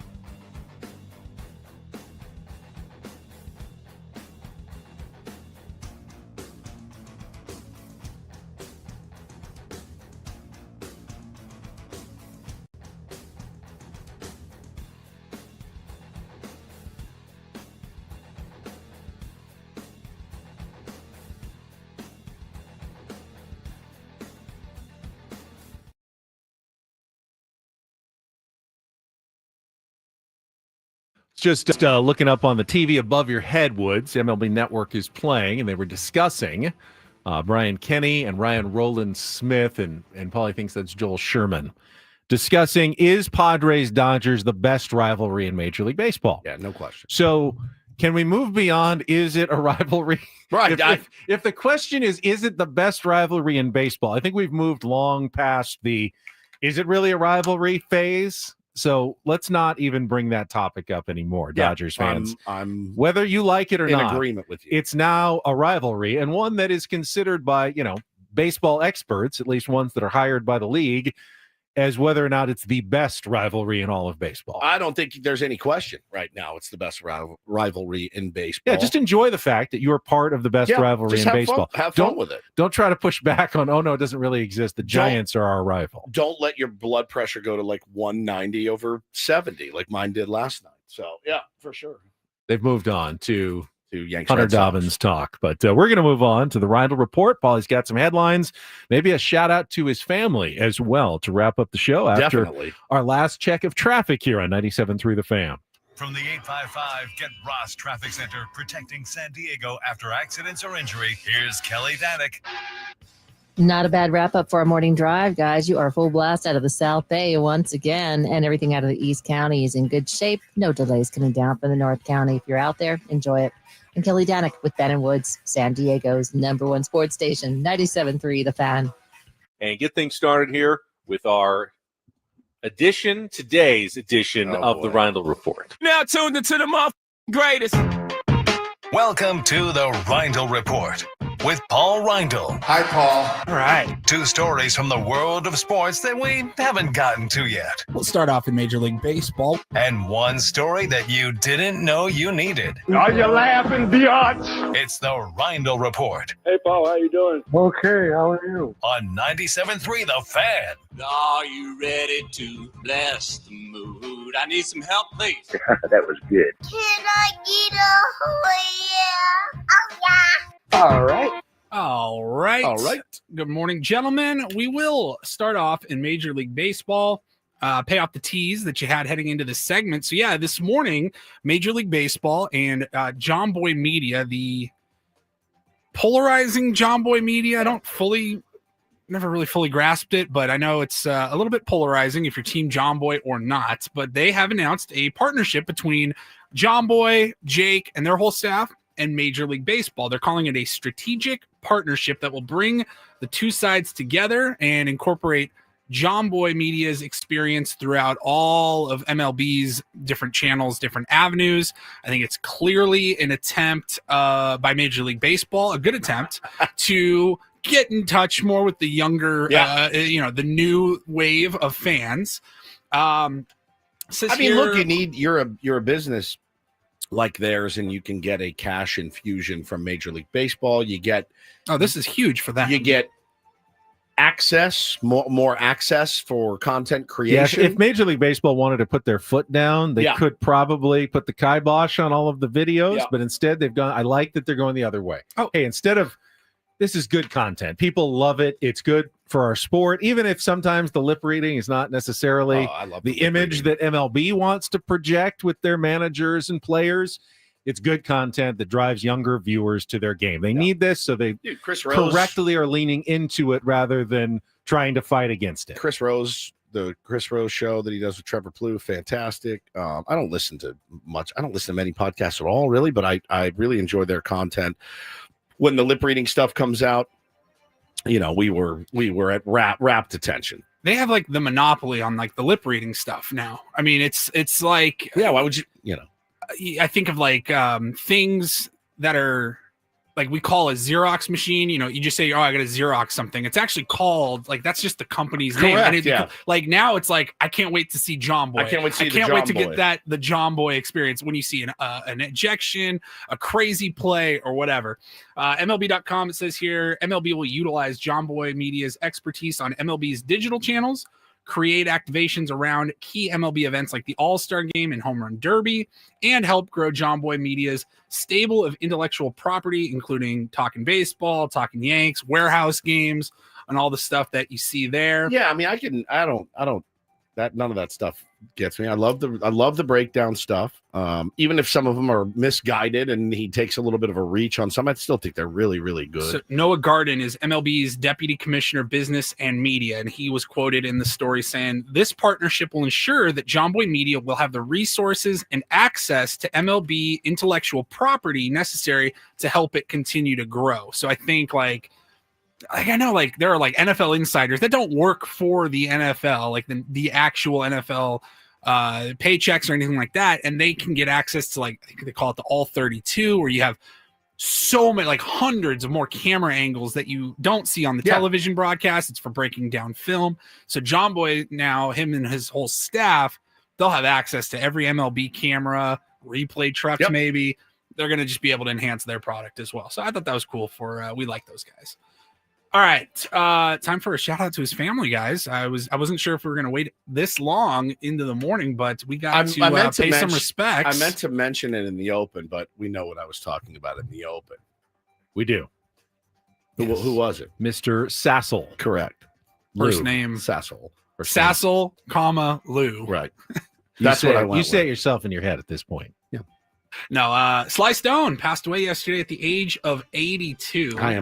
I am shocked that he made it to 82. I really am shocked. It did not go well for Sly the last 50 years. I mean, honestly, hey, it had about as rough of 50 years as anybody can have.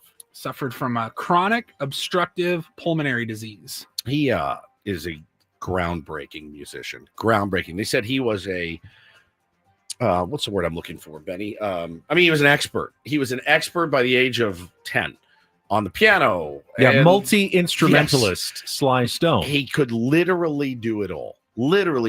He was an absolute titan in the music industry.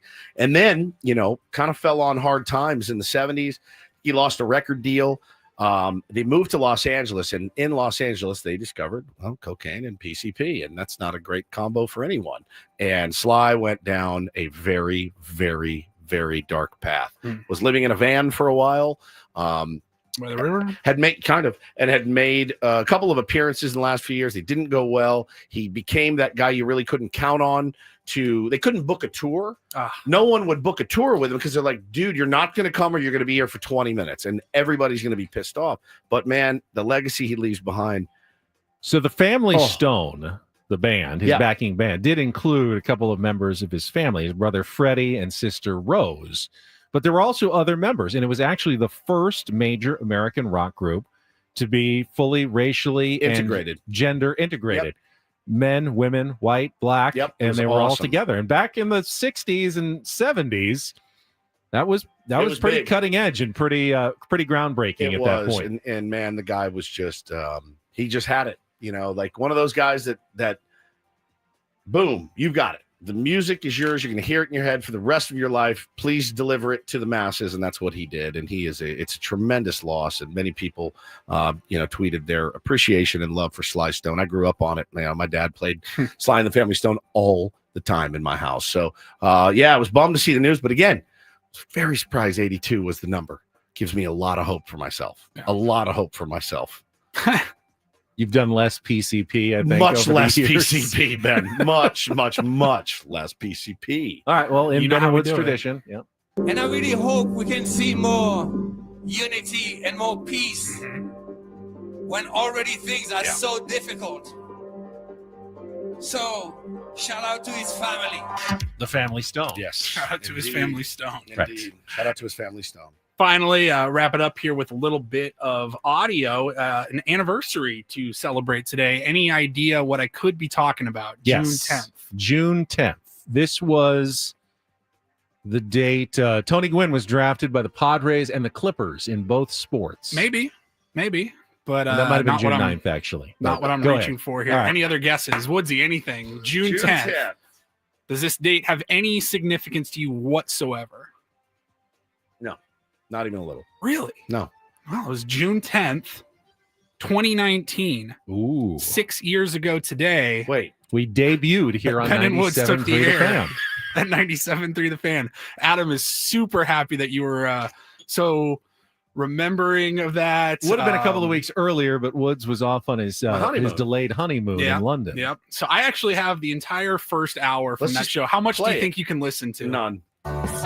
Broadcasting, and that is a key word, live from the studios of 97.3 The Fan. 5 a.m. Good morning, San Diego, and welcome to Ben and Woods. I am Ben. Hello, Woods. I have not seen you literally until the last few minutes in at least 2 weeks.